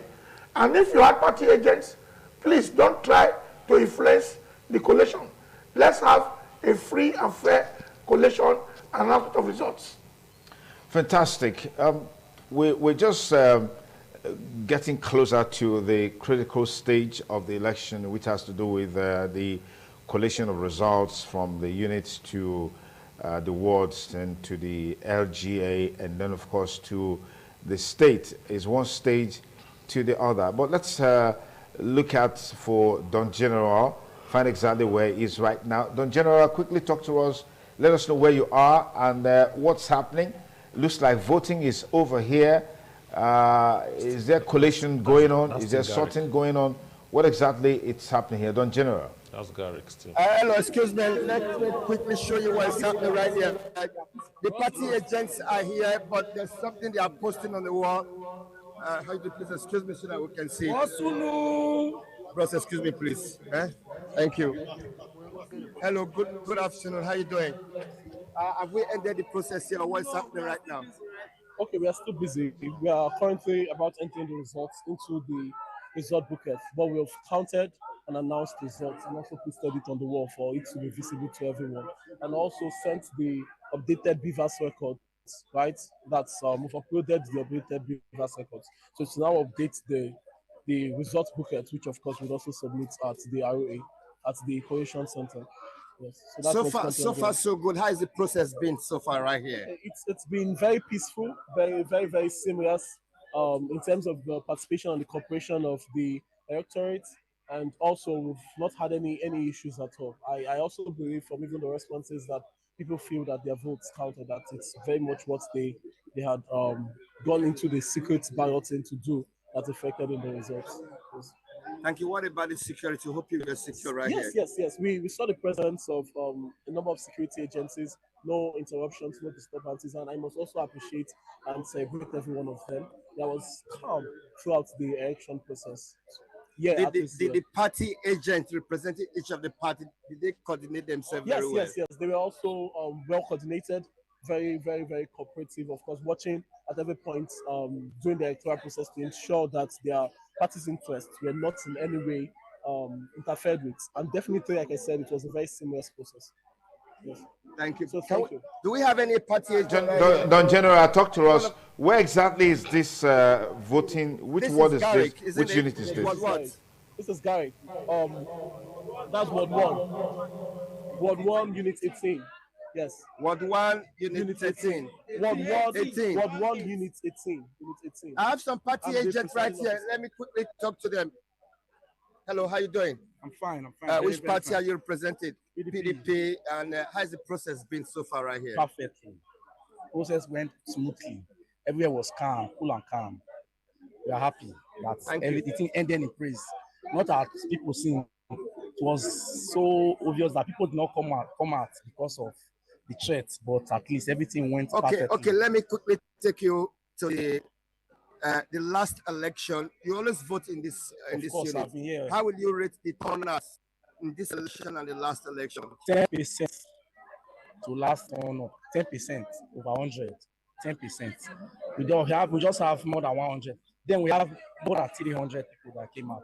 But this time we have just more than 100. So, all right, Dr. Sonny, don't also forget that INEC for the past 2-3 years, they've been trying to decongest some of the ward, like I'm right here, but other units are scattered around these places, also nearer to the people. But you can see the police officer, they are always right here to monitor the process right here. And of course, I believe everything is going on with them. So we're going to get it posted as we go to other locations, Dr. Sonny Dukokoso. Thank you very much, Don General, for helping us to make sense of some of these very interesting areas with voting already concluded, results declared by the INEC official, and we're looking forward to where you're going to next and what's going to happen in where you're going to next. If you just join us, you're on to Edo Decides live studio of independent television, giving you blow-by-blow account of the ongoing Edo State Governorship election 2024. It's our special coverage of the election from Edo South through Edo Central to Edo North. We've been hitting you with all that you need to know as the events unfolds as far as the election is concerned. And we hope that it's as peaceful as it can be in all the senatorial districts, all the local government councils, all the wards, and of course all the units. Based on what we have seen so far, we hope that that tempo is sustained and is maintained. Let me come to you now, Ruben Ogolo. We're gradually winding up this conversation. Expectation, I mean, there were a lot of tension in the air in the build-up to this election, and I recall that the last person we spoke with Don General anchoring, said compared to what it used to be in terms of turnout, is very low. He actually said 10%. But Don General reminded us that some of those voting centers we had, they've had some of the units, dispersed to other places. What do you make of this in terms of the turnout? Yes, there's no doubt here that the turnout is not as encouraging as it was before. But the variables that are responsible for why there is poor turnout, it's not just about the tension that was just created alone. There are quite a number of variables. There are some remote and some distance one. But one key thing that we must also understand is that there's the issue of trust. The trust level from the people on government is going down. And people trust on the political system is going down. And if you look at the political party, they are supposed to be a kind of a platform for mobilizing more people to be more conscious about politics. Okay. But the political parties are not playing that role. So the fact that the political parties are not doing that mobilization, because the political parties are increasingly becoming a business platform for political elite. They don't care. You just have the political party people, conveners, having the members in their pocket. And so the political parties are not playing that role any longer. And then two, people are losing confidence in the system. And people don't see whether their vote will count. Yeah. That's another thing that is also responsible. And then the third one is that the economic system, to transport now, to move around, you'll be surprised that there is hunger. And then because of this, those variables are, particularly in the recent time,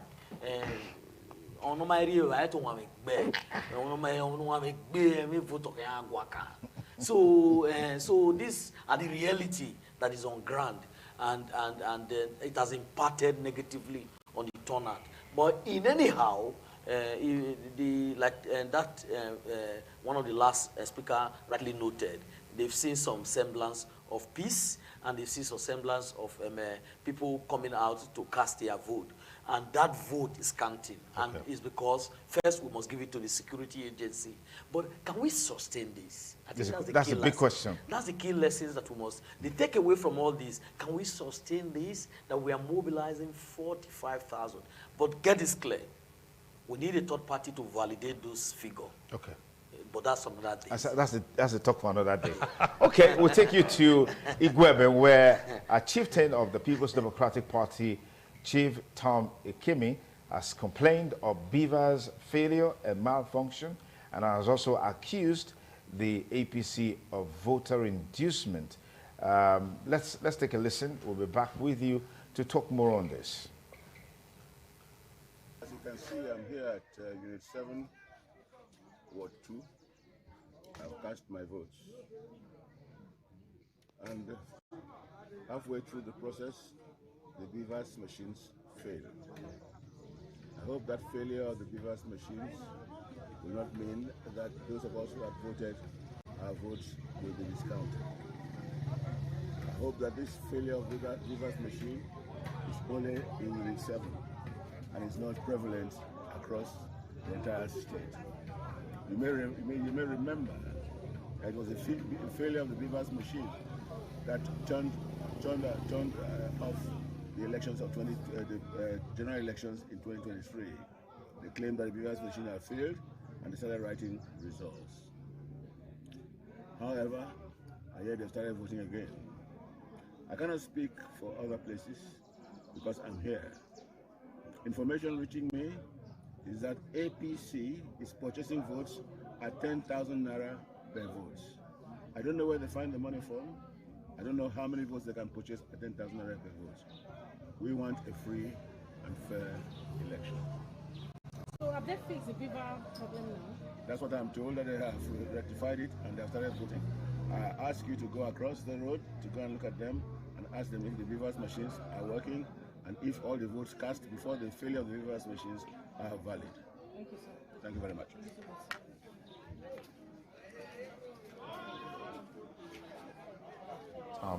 Ikime is complaining about the failure of beavers and also alleging that the APC is involved in voter inducement. Well, that's up for security agents to take over and deal with, Reverend Golo. Yes, you see, what we just said is this, we cannot validate this. This is just one of the political party. And so until we hear from INEC, who is the umpire, we cannot take one commentary from one of the candidates. It's just like APC saying Beavers is not working, you take it. So we will not take any of the, so we should not rely on this commentary. We should rely on INEC to be able to confirm or validate this. But we should take note of what has come out from Igweben. But using this as a kind of a reflection, I think so far so good. This is the first time we are hearing this now. We haven't heard this since. We have been the first time, very first time. The first time. Yes. And so it's not alarming. And like I said, we cannot even take it. It's an allegation because we haven't validated. Okay. The other political party hasn't validated. And INEC hasn't come out to respond. But I will appeal to INEC authority to quickly, as much as possible, because this can begin to send a very wrong signal. Thank you. Okay, first case of malfunction of beavers and failure of beavers coming from Ward 7 in Igweben local government area of Edo State, and the accusation of voter inducement is also coming from that area. Interestingly, the Economic and Financial Crimes Commission, their team, are out in the streets to monitor the issue of voter inducement, what you generally refer to as vote buying. But when there's a seller, there will definitely be a buyer, and both are punishable under the law, especially if you are caught by the Economic and Financial Crimes Commission. So we're looking forward to the EFCC also doing their report on this election as it relates to voter inducement. Let me get your take on this, Reverend Phila Roger. The burden of proof lies on the one who alleges. Okay. Chief Tommy Kimi is a well-respected father in our state. As far back as 30-something years ago, he was chairman of NRC. When late Chief Tony Anene was chairman of SDP. So if a father and of his age is coming to allege that beavers failed and then votes, in fact, he mentioned a particular political party have induced voters with money to vote for their party, I cannot doubt it. But if that statement was from a lesser mortar or a lesser person, I will tell you what I will think, and I can tell you right away. You know, there's pressure on politicians to deliver their units, deliver their ward, and deliver their local government, and deliver the entire state. In fact, when politicians want to mock you, they will tell you that you didn't win your ward, you didn't win your unit, you didn't win your ward, you didn't win your local government, you didn't win your state. So I hope Pipa is not under pressure if he's losing his unit and ward, and there is already given an advance reason. Because this is the first case. Where I voted, there were 2 beavers. And I asked the lady, why do you have 2? He said, in case anyone fails. Because what I next said is that we are deploying beavers from across the country. It's an off-season election, so we have more than enough. As a matter of fact, when they had a mock election 2 weeks ago, they also said that those ones that were used for the mock election in about 6 local governments across the state. They were not going to use them for the election, for the main election. So they have more than enough. So if one failed, the EO of Igwebe local government should have been informed. And at his age, by his standing, they should be able to make sure that he has a functioning beavers. So like I said, if he was a younger person, I would think it's already advancing reason for maybe... Yeah, but the issue of beavers' failure in an election is legendary in our electoral process. So it's not about status, it's about, it's a technology, and we know that technology can fail at any time. So the burden of proof which you established a while ago for the inducement is on INEC to confirm for the inducement, that. For the inducement. Yes. Where I voted, I found not less than 12 ESCC officials. In fact, I had an information earlier that the EFCC officials will be on the field. The ones on uniform will be on the field, and the operatives who are mufti will even queue with the voters and be among them to just find out what will happen. But you see, like he said, people are losing interest in the system. With the way things have happened in this country, the more you look, the less you see. So who have been arrested and prosecuted and jailed for electoral offense? Is it Edo State you are going to start it? How are you going to start it? We can start it from Edo State. Yes, but because of failure of government in time past, I don't even see them having that strong hand to go. Like somebody mentioned earlier that alleged security agent going with a political party youth leader going around. All of those things happen and becloud the integrity of what we are doing. But for some of us, for the sake of island of integrity, a couple of persons who are sacrificed for this election, I think that Nigerian politicians should allow the process to pull through to the end. Talking about the transmission of election, it still baffles me why the National Assembly have not amended the Electoral Act to allow electronic transmission of results. This process we are saying that, look, you have to follow party and follow. No, if there was electronic transmission of result, from the beavers you upload, it goes straight to the server. And then the man who is the returning officer will be seeing it. Automatically it will add up there and you can pick it up. For whatever reason that the National Assembly or INEC, the umpire, have not sent a bill to the National Assembly, amend this electoral, let there be electronic transmission of results, so that this rigorous manual process, we can end it. Somebody mentioned earlier on this, in the earlier session of this program, about option A4, 1993, that gave us what they consider the freest election. Why can't we go back there? Because if there's option A4, the issue of collecting money from A and B will not be there.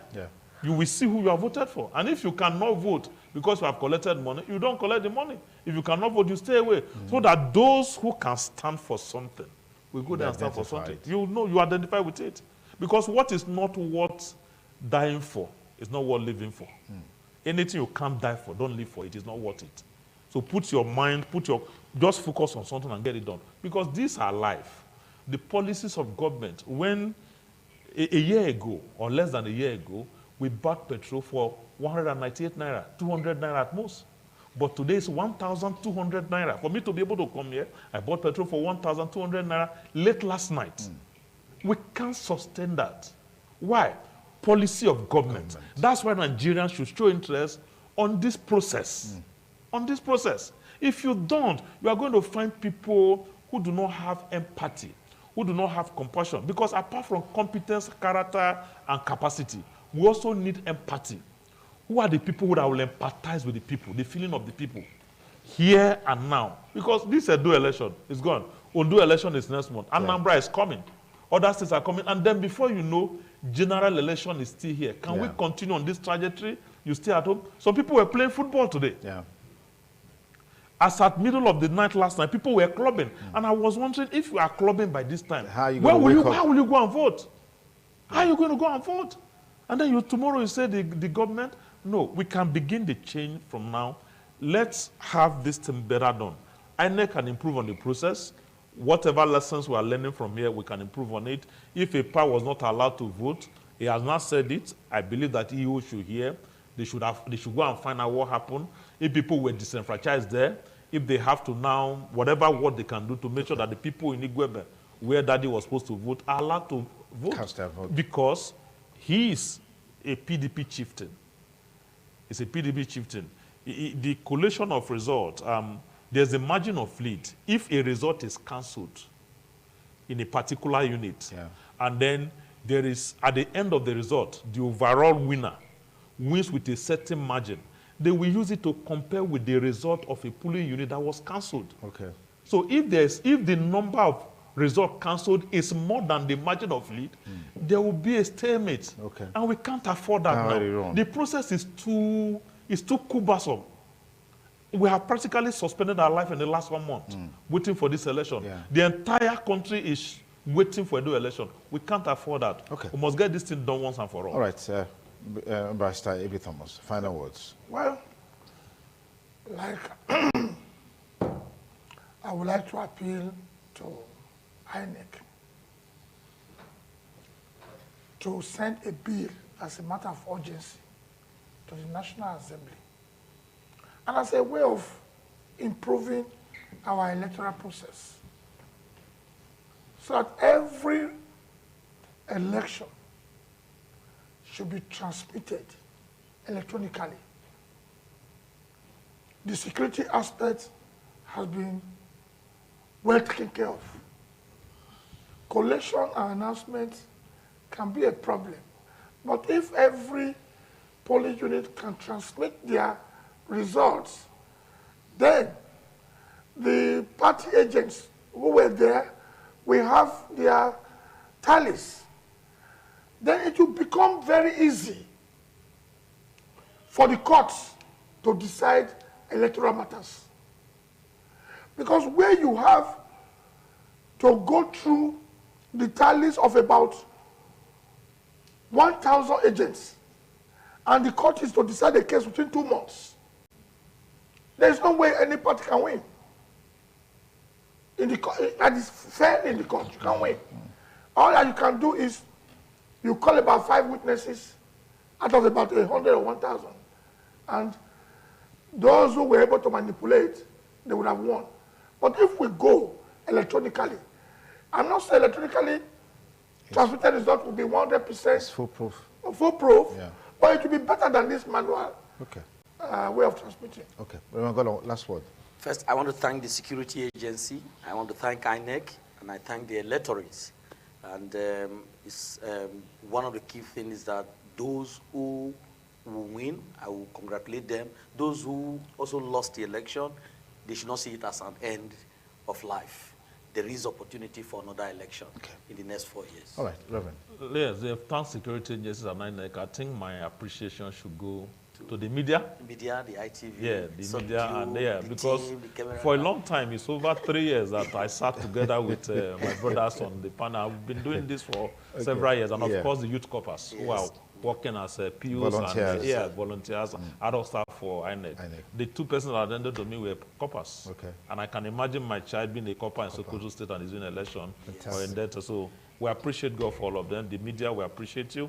And Chief Sama, let's also appreciate him for this mission. I wish him another happy birthday. Thank you very much. All right, this is where we end this section of our conversations on EDO 2024 governorship election right here at the ITV Radio EDO Decides live studio. We will take a break now. I hope to be able to come back with our next section. Philip will be here, and then we'll be having more live reports, more interactions, more engagement, and help you to make sense of the election. That's very important to us, because when you are reformed, you won't be deformed, and you can perform. Reverend Phil Aroje, thank you for joining us. Thank you very much. Reverend David Ogoro, thank you for coming. Barrister Ebi Thomas, thank you so much for coming on the program. Thank you. And we'll take a break. We'll be back with you in a moment. Don't go away.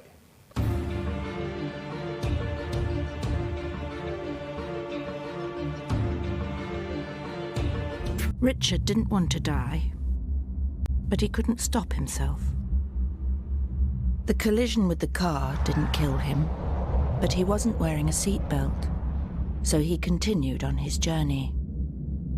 When he hit the inside of the car, that didn't kill him either. But his internal organs carried on traveling.